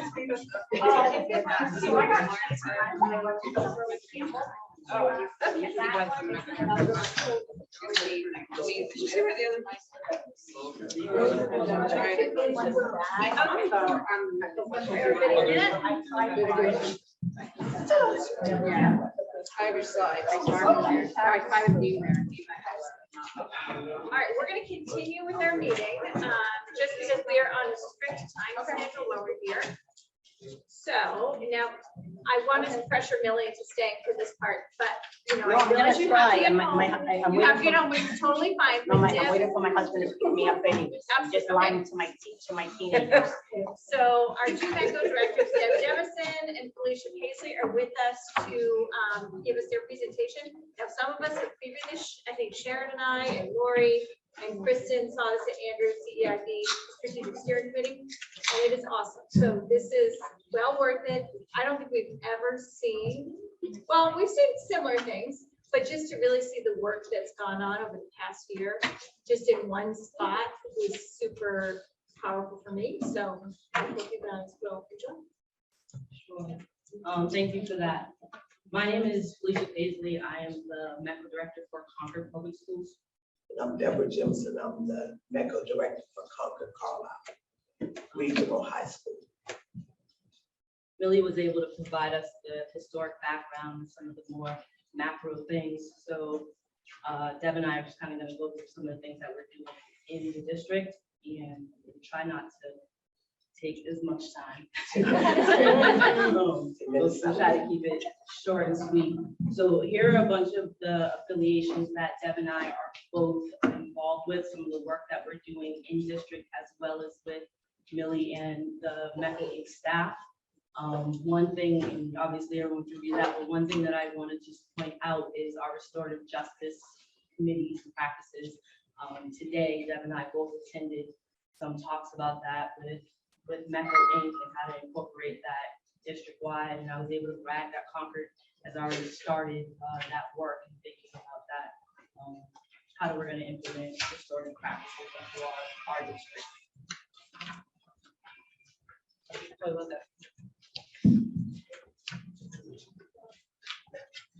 Well, part of the MECO Directors Association, we try to infiltrate ourselves in different ones so we can get the whole feel for all the different affiliations and involvements that we're involved with. I'm also on the MECO District Funding Guidance Committee in the Cultural Competency Steering Committee for the district. So we try to get ourselves in each one. So. All right, so we're kind of gonna go through this, passing it off to each other because the two sides of it do look a little bit different with me having K-8 instead of having the high school side. So currently, my staffing model, obviously me as the director, I have 3 full-time staff members that work under me, 2 academic liaisons and 1 tutor bus monitor. We also have a parent elected school committee representative, Aisha. So I think that we might have omitted Aisha and I realized that she's here. Domingos is here as well. Yes, I did miss that, sorry. Yes, but I saw her afterwards. No Yes. worries. So we also right now have 73 students on the K-8 side, 47 elementary, 26. And we are in all 3 elementary schools and the middle school. At the high school, it's myself, 2 full-time staff. I have an adjustment counselor and an academic liaison. Our parent-elect person is Domingo, and we have 49 MECO students at the high school.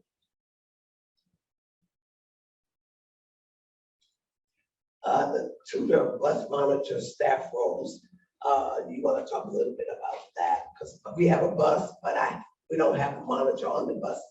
At times, they could be put on a bus, but at this time, this high school students are acting adult-like, so that's a good thing.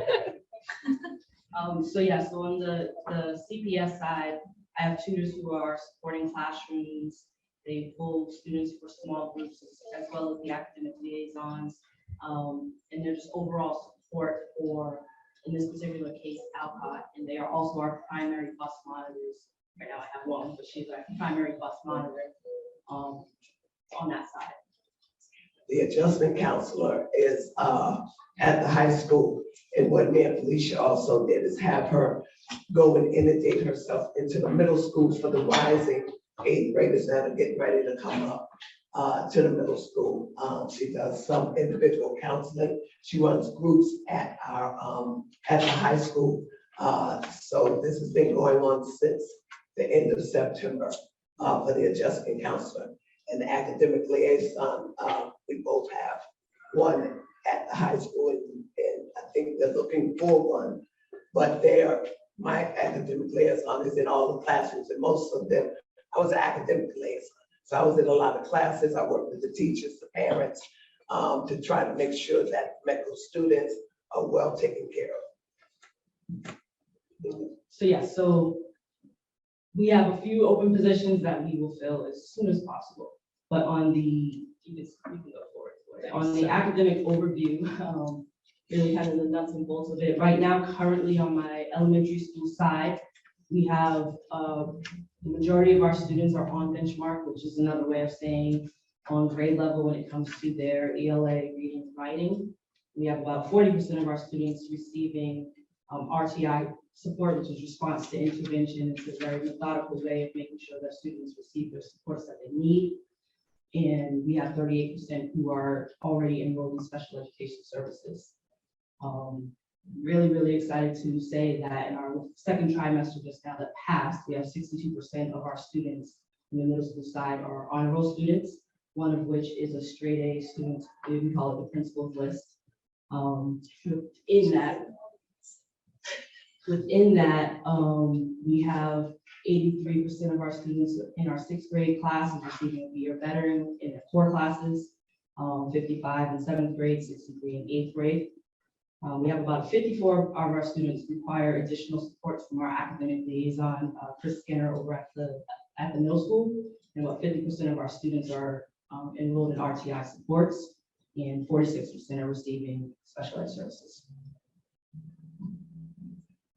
At the high school level, the adjustment counselor has been doing weekly, y'all can't hear me, I know I'm loud too, because I don't like no fight.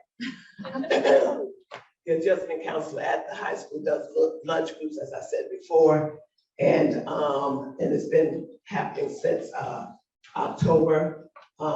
We also we get a lot of information from Metro Inc. So 3 of our high school students went through the from January to March, the SAT prep that Millie was talking about before. It was weekly online. And then we have 12 high schoolers that will be graduating this year from CCHS. They haven't decided some of the colleges they want to go to. Some are going on Southern tours. So by May 1st, they're supposed to decide where they want to go. We also have, and I didn't have it on here, but we have 3 of our students moving up to honors chemistry. 2 of them are moving up to honors chemistry, and 1 is moving up into enriched chemistry. So we try to integrate with I guess the department heads, that's what they are, to try to make sure that we're getting MECO students in some of the honor classes also.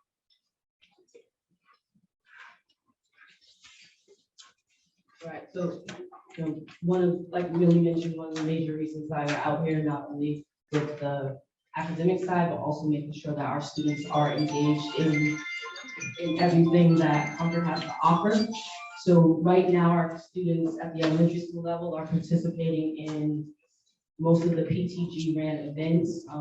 Multicultural night and math night just passed, and we had representation in both of those events. Our Family Friends program is just something I can speak about really quickly.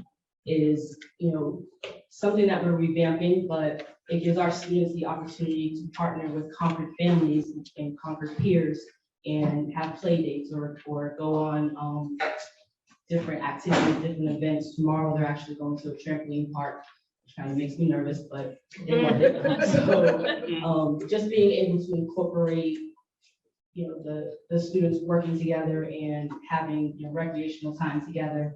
Right now, the majority of our students are at Alcott, and I think between Andrew and myself, we get at least 2 or 3 emails weekly asking how people can be involved in family friendly program around the district. So that's very promising, and we are working on ways to kind of incorporate their wishes and their desires to be part of MECO into what we're doing with the Family Friends program. Yes. Well, before I move to the next slide, tenacity, that's another thing that I just want to bring up. That was an academic challenge that our middle schoolers did. A couple of weeks back, they were in competition with several MECO districts. It was invitational that had Black and Latino students come and compete across, science was one of them, I think. ELA was another. And leadership was one of the categories. And our team put in their best. Haven't seen it and experienced it. The competitive edge in me is coming out, so I have plans for next year and how we're going to prep for that. But that was just a really good opportunity for our students to be around other districts and other students of color and compete in something other than sports. One thing about it, they might have tried their best, but Concord had the title when I was in the middle school for 4 years straight. So. Yeah, a little bit. So this is a lot of what we're doing in student engagement at the high school. A lot of our students a year ago voiced their opinion around things that they needed and things that they needed to be done at the high school. And so what I tried to do is listen to that voice. And we're not going through all of this, but the fall and winter sports, we have the bus on Saturdays. We have it during the break of vacations. They wanted someone to come in and help them as far as college. So I have someone volunteering for college essays, working with them at any time that the student is available to work. If it's 10 o'clock at night, she'll help them at 10 o'clock at night. The Rotary Leadership Board is 3 of our, I think, sophomores are going to Fitchburg State for 3 days to learn leadership skills. You don't have to have A's and B's, you just have to have a motivation. So, I named 5, but I got 3. So they're going this year. So that's going to be happening. We were part of the showcase. We brought in like 3 MECO students that talked to families, and they were the ones that gave the voice around Concord Carlisle, because 2 of them have been in Concord since kindergarten and 1 since 6th grade. So other than that, the MECO space is working out. Yes, the MECO space is working out, and they're going to be painting it this coming week. I brought some little swatches so they could pick the colors they want, and then we're going to get 2 of our seniors to draw murals in that space. We go to the next slide. And just a quick overview of transportation. So on the CPS side, there are 2 elementary school buses. I thought it was important to split the city so that more people have access to their bus stops quickly. We also have the middle school bus. There's only 1 bus on that side. They have about 6 stops. Again, kind of spans the city so that they can get to their bus stops as quickly as possible.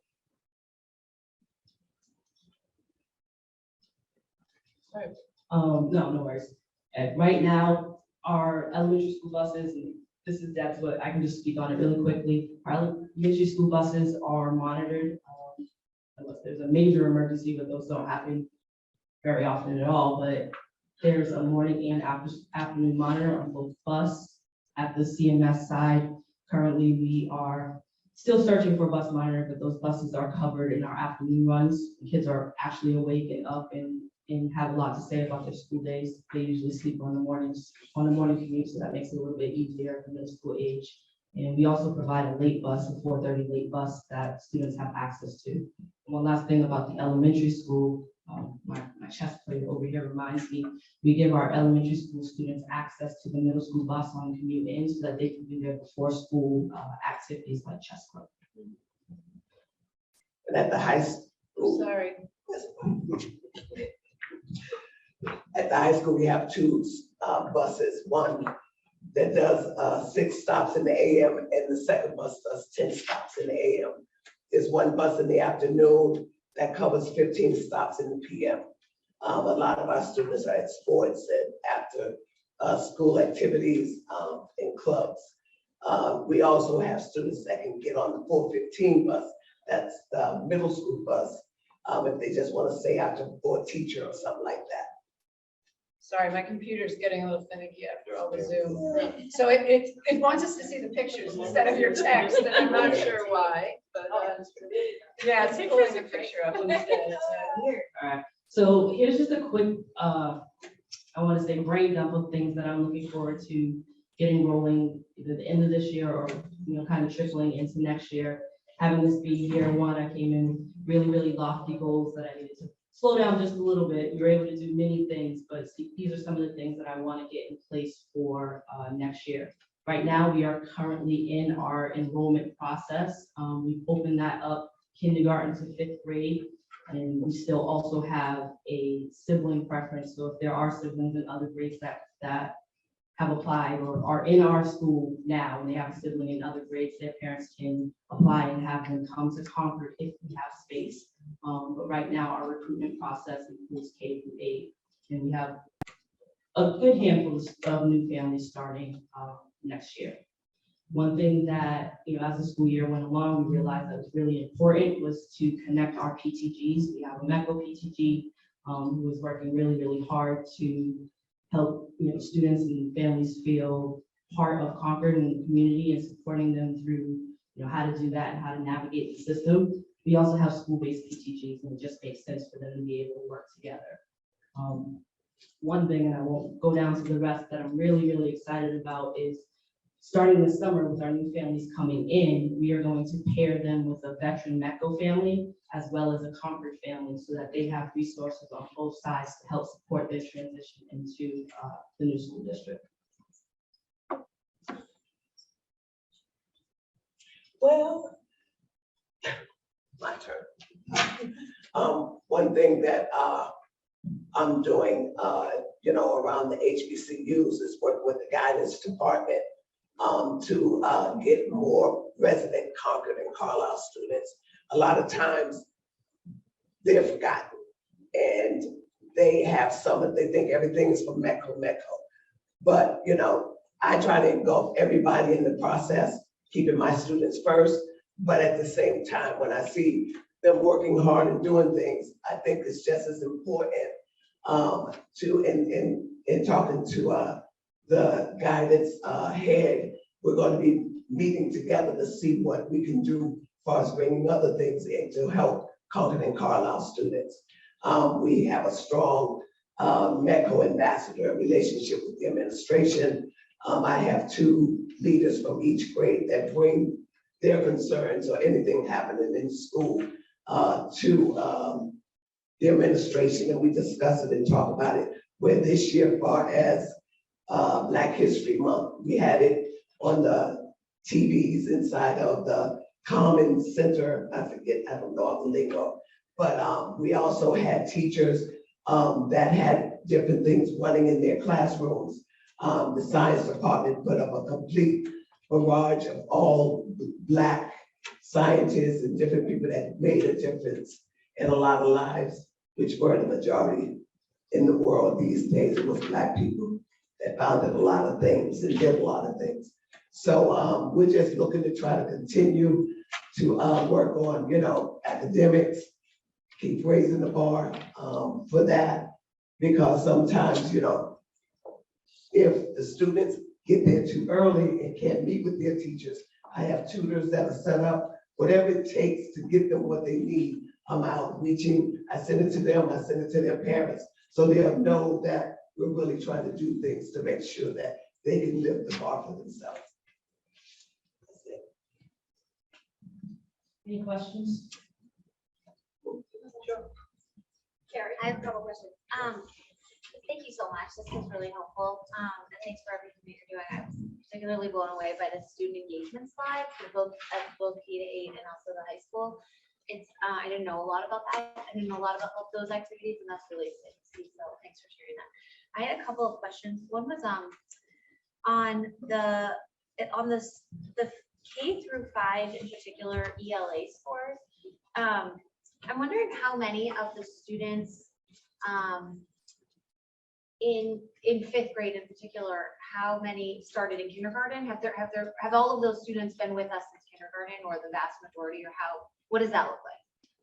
That is a very good question. I don't have a direct, exact answer for you, but no. Okay. Not all of those students have started in kindergarten. Some have come in, I know, of like sibling preference, maybe at like the 3rd grade level. Okay. So it's a little bit of a mixed bag there. Okay, because it looks like kids are starting off like really strong in 1st grade, and the numbers were going down, and I was just trying to understand that. We talked about that at our meeting too, right? And didn't this correct? Yes, so we also need to take into consideration class size. So right now, current 5th graders, I want to say I have 5. Oh, So okay. it's looking in scope of the K-5 program, but there's really just 5. Okay, that makes sense. So that outlier Yeah. number is. It feels a little bit. Okay, that makes sense.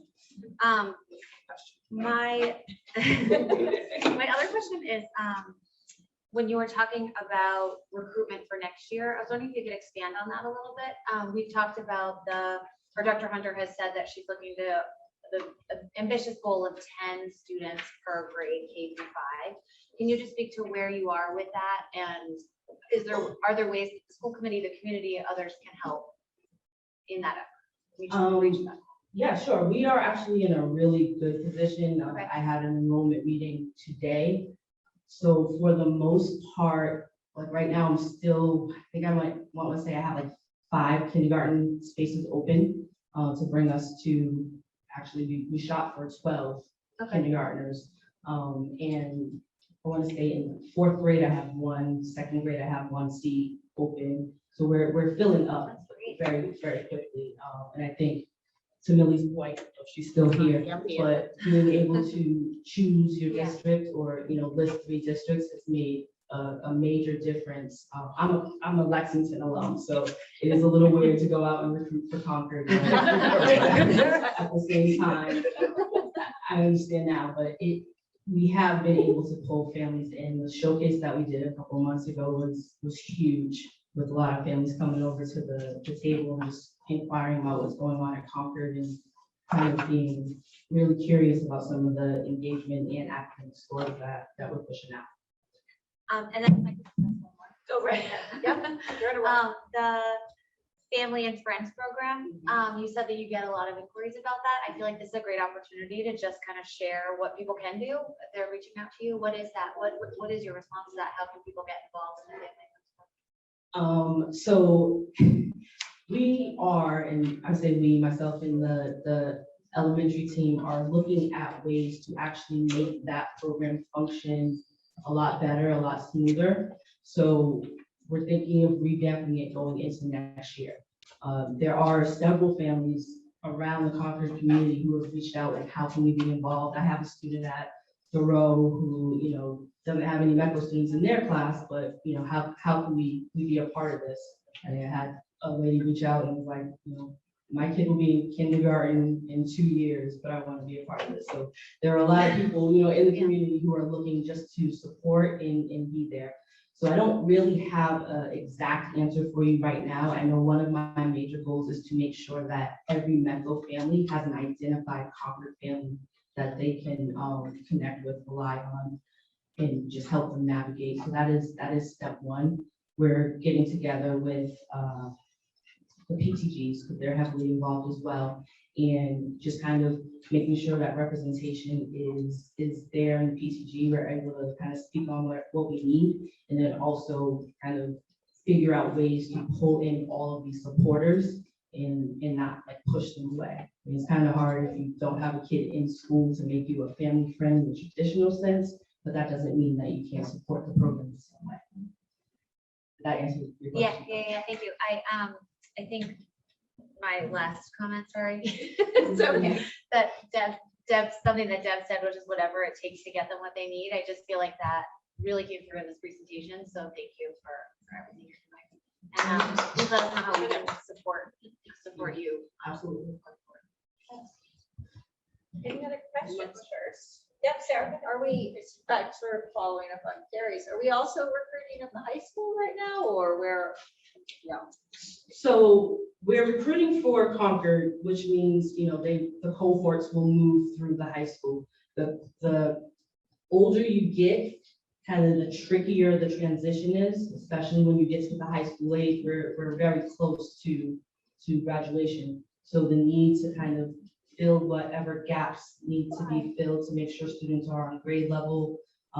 Those efforts sometimes are beyond what we can do in those 4-year spans. So we try to steer away from having students, above 5th grade coming in. But again, on a case-by-case sibling preference basis, it could possibly happen. Thank you so much. This was excellent, and my second time around, just as good as it was first time around. So I really appreciate all the work. No, that was great. And we are going to actually open up to public comment again, because public comment was supposed to be after the presentations. But I'll just remind anyone, if you'd like to make a public comment, we will not be engaging back and forth. And so if you'd like to make public comment, you just come on up. And if not, we'll move on. We have one. All right, if you can state your name and address for the minutes, that would be great, and you will have 3 minutes. Thank you. Hi, my name is Akia Obas, I'm a co-parent at Concord. See my little one right there. And also a MECO alum. I went to Brookline. So again, thank you to the MECO staff. Awesome presentation. 2 of my comments is really around transparency. One, it would be great to get transparency around how the MECO budget is spent and how, as a parent, we can advocate for certain resources. One that comes to mind is a social worker dedicated to the MECO students at the kindergarten and middle school level. Being a MECO student is a very unique opportunity as a student. I think a resource like that could be very helpful, as well as resources around how can we coordinate after school activities a little bit more strategically and streamline, where we are making the best use out of our transportation budget. I understand that's a big portion of the budget, and I could only imagine how complicated it is. And so looking, to understand how, as a MECO parent, we can partner on how some of those decisions are made. The other comment I had was regarding the survey that drove the results to the 2022 youth risk behavior that we shared at the last meeting. Really just trying to understand how that survey was structured and how do we ensure there were not any implicit biases in terms of how that survey was structured. I was expecting to see a lot more results centered around the MECO students, or I should say people of color in Concord. And so looking to understand sample size of that survey, when the survey was taken, how is the survey structured for students of color, and how could we potentially be incorporating biases in that could be impacting the results, assuming that those results are actionable to the community, right? From a resource, how resources are spent, what investments are made, and we want to make sure that we're making those decisions off of good data. Those are my comments. Thank you. Thank you. Anyone else?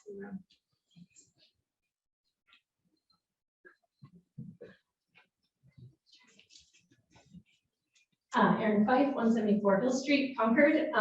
Thank you very much for this presentation. It's fantastic to see us talking about MECO and celebrating all the amazing things that we're doing. And I loved Millie's suggestion of bringing sort of MECO 101 to the wider community, because I think to a lot of the questions here. We've talked about it for a lot of years, but coming from Thoreau, we didn't really talk about it in elementary school. My kid got to middle school and we had talked about it personally, but her friends had all these sort of assumptions that they had made that then the rumors got spread around and, sort of attacking that from a community angle, I think is a great idea.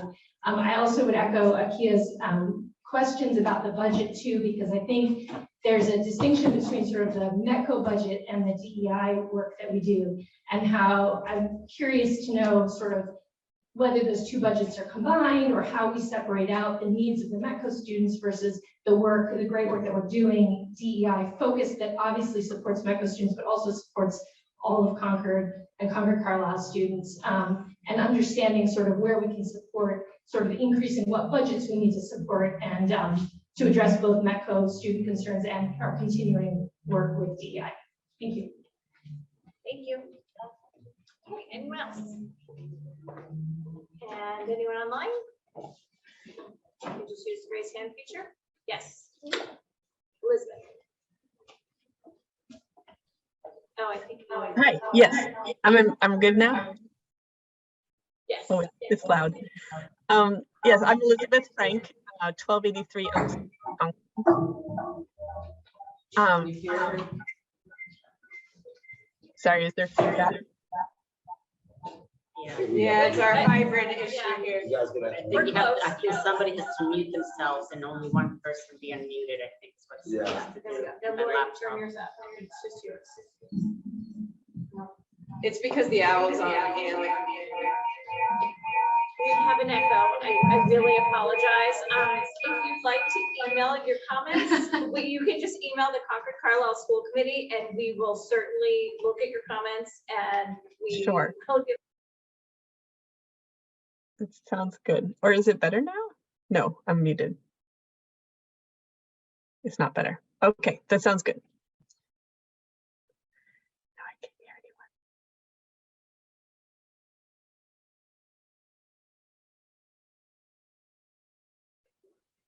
You can go, Elizabeth. She is. And now I'm you're here. muted. Oh, It's better now. Okay. See if I remember what I was saying. I wanted to thank you all for this presentation. It was really informative. Really appreciate the focus on METCO and especially the work that Felicia and Deb are doing to support the students. And I just wanted to, I guess, say two things. One is that I'm just such a big supporter of METCO, and I'm so glad that our district has it. And I would love to see us really champion and celebrate this program, have it be something that we pay a lot of attention to and really focus on, and especially the idea that it's not just to benefit the METCO students, but it's to benefit the Concord students as well, to enrich all of our everyone's experiences. And to that end, just to put this out there, I would love to see all the elementary schools getting to participate in METCO. I realize there are probably considerations and budgets and things to go on with that, but my daughter participated in the METCO program as a buddy in Thoreau, and I know now that it's been consolidated to Alcott. So that's just a suggestion to put out there, but thank you all so much for your time.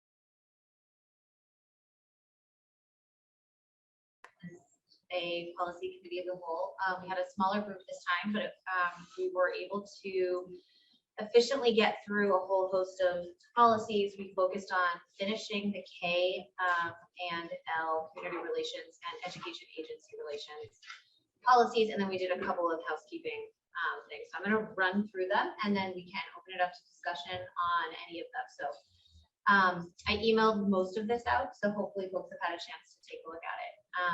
Okay, so the first policy is EBCS, which was a interim policy on COVID-related issues. These policies were meant to be temporary policies to respond to the COVID pandemic. Next month, both the federal public health emergency and the state public health emergency will be lifted. So we brought this to the committee just to talk about whether or not we think this policy is necessary or whether or not we can remove that. And the recommendation of the committee last week was to bring it to the full committee, recommending that we remove it. The second policy is CBI, which is evaluation of the superintendent.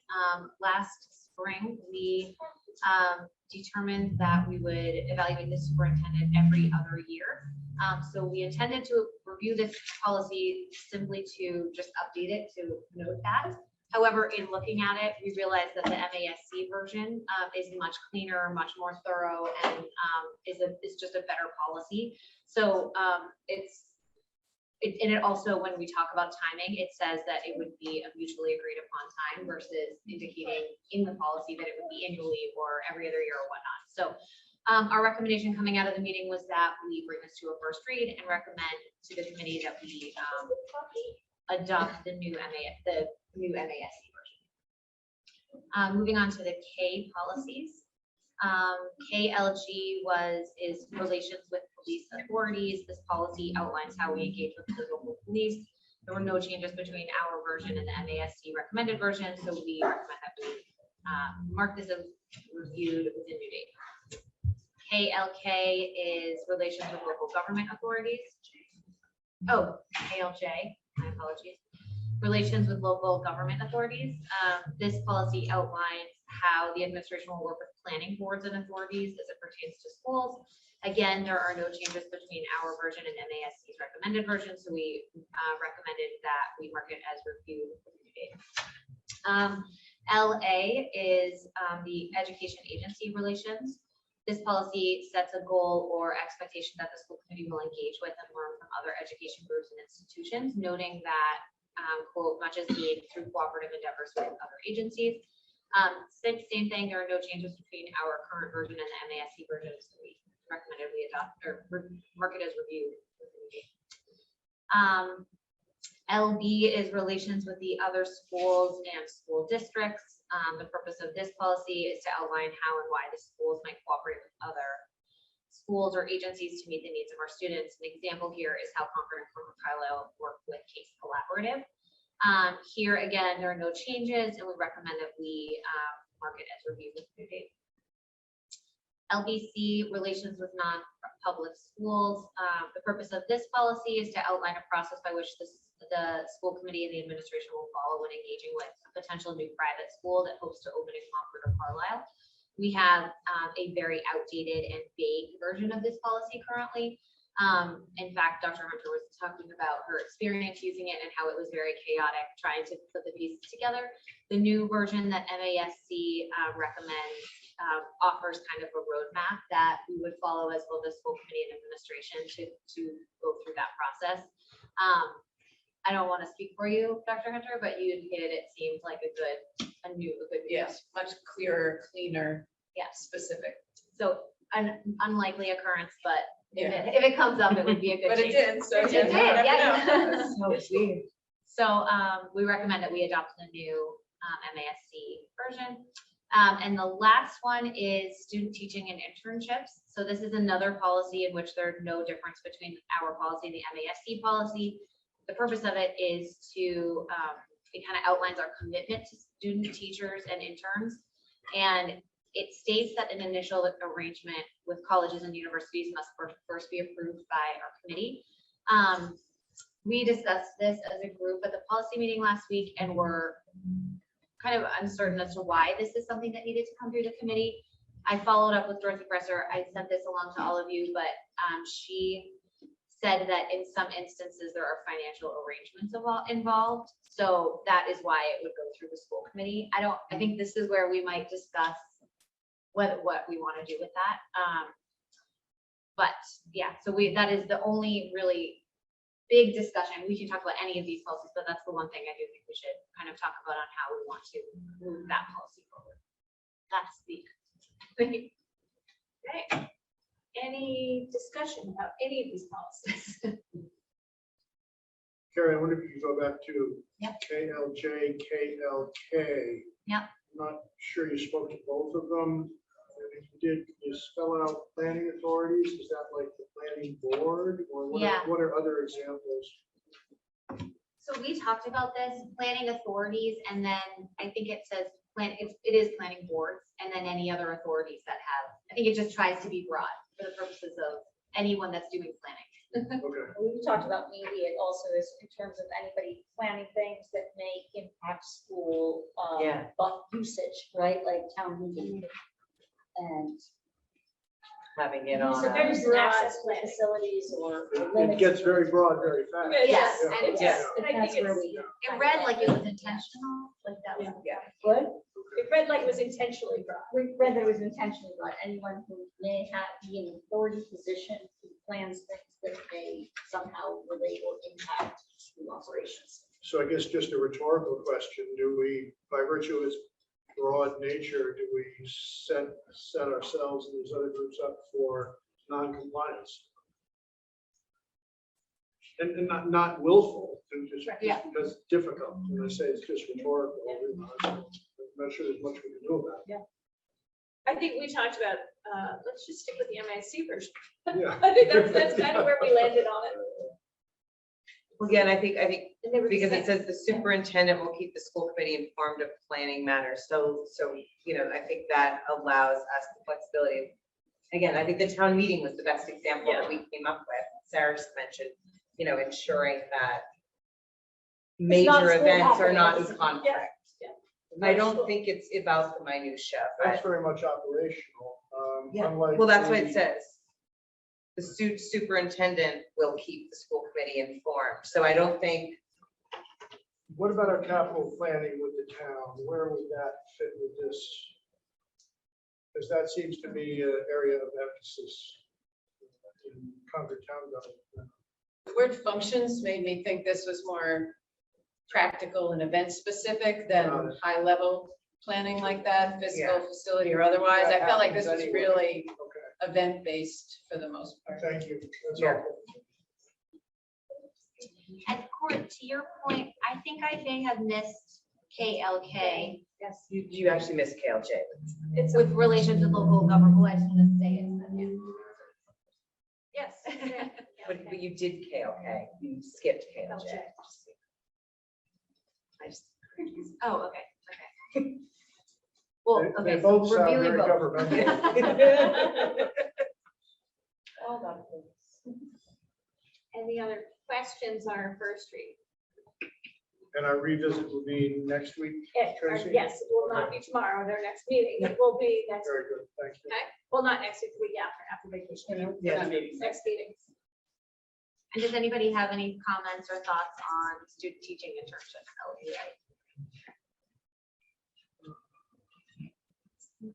Yeah. Like, Dr. Well, Miller? well, didn't Sarah point out that obviously it had been, I think it was you or me, that it had been It had reviewed. to have been initially. So there is an established list. There wouldn't be, unless anything changed dramatically, we would be in compliance therein, right? Right. So Make that the assumption, MASC yeah. served as, the version served as well. And should be not. Yeah. Which makes sense. So do we, so then are we recommending adopting the MASC version? Well, they just reviewed it in 2022, right? Isn't that Yeah, it was the one very that was reviewed in 2022. The they being MASC? MASC, Yeah. yes. Questions for the superintendent? Yeah, 2022, and ours is the same. So the question was just, so it's not actually changing our policy. It's Just saying. It would be, putting a date on it. it would be redating. it. We reviewed it. Do you feel comfortable with that? Question, LDA. This is a general endorsement of our institutions as a student teacher opportunity. Is it, or can it also be a more strategic recruiting tool for us? Does it work that way in practice? And if so, could we do more of it? Should we do more of it? Sure, we're actively in those conversations, especially as we look at diverse hiring. I used some opportunities with UMass Lowell this year that came up when the new chancellor came in and reached out very specifically to public schools. So yes, I think there's both there for sure. Thank you. All right, so consider that a first read, and our second read will be at our next meeting, which is the last week. We have no action items here, so at this point, I would adjourn the Concord Carlisle School Committee and Concord School Committees to stay in session. So to our Carlisle members, thank you. You're welcome to stay, but if you'd like to leave, you can also leave. Really up to you. Have some snacks. Enjoy. Okay, Concord, we're still on. In light of the fact that we are going to look at how we approve quarterly transfers, if we have them of cost centers, I'm going to recommend we table, in light of time, because we have probably 15 minutes at the most before our time here expires, that we would table our discussion item on the budget. We'll put that at next week's meeting, like we're going to do for the region. 2 weeks, right? Yeah, sorry. Yeah. Next meeting, next week. So I'm going to recommend that we move that to the April 25th budget agenda. And I would instead recommend that we move on to our action item. If everyone's comfortable with that. Yep, I'm comfortable. Okay, so in light of that, do we have a motion to approve the superintendent's recommendation regarding the 7th grade ELA instruction materials? And would, well, actually, before we do that, would you guys be so kind, Kristen or Lori, to talk quickly about that? And, Yeah, I'm gonna ask Kristen if we can consider the motion. Oh. Just a quick description of the process on the challenge. Yep.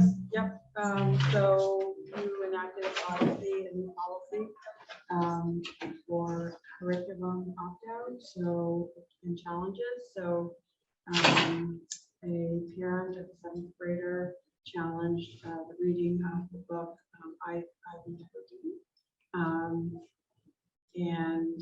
So the process that was set up was to have committee meet about it, decide if it was still in line with the Massachusetts ELA curriculum standards, which it was. The statement of intent from the National Councils of Teachers of English to teach more diverse literature, which it was, and to continue reading it. So our recommendation to the superintendent and therefore to you is that we continue to have Ivy Aberdeen read as a 7th grade English book. The unit takes about 4 weeks with some other activities in there for grammar.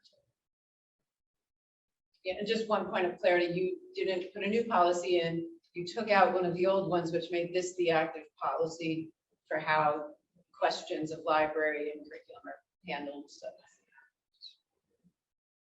otherwise, I think that's the summary for you, and certainly my recommendation is aligned with that process, that Ivy would remain in the 7th grade curriculum.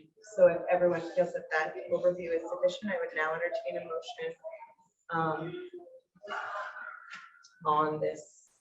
To move the Concord School Committee maintain the book Ivy Aberdeen in the 7th grade English curriculum. That's second. Second. Any discussion? I know there are controversial topics brought before our students. We don't seek out controversy for the sake of controversy, but we know that controversial subjects do occur, and what might be controversial to me might not be controversial to my friend. I think it's well and good that these books be brought to students in the context of a really sound educational setting. And that's what we're doing. I'm sure others have looked at legal opinions as well as the recommendations here. I think the committee has done the appropriate thing here, as has the superintendent. I agree. Well said, Court. Thank you. All right. So if there's no other discussion, I would, all in favor of Court's motion? Aye. Aye. Okay. Well, with that, we can adjourn the Concord School Committee. Thank you guys all for coming. We're so happy to have been here. Yes, thank you. to Prop Center's hospitality. Yes. And we'll see you after. Billy, thank you. April break. Oh, no, we'll see you tomorrow.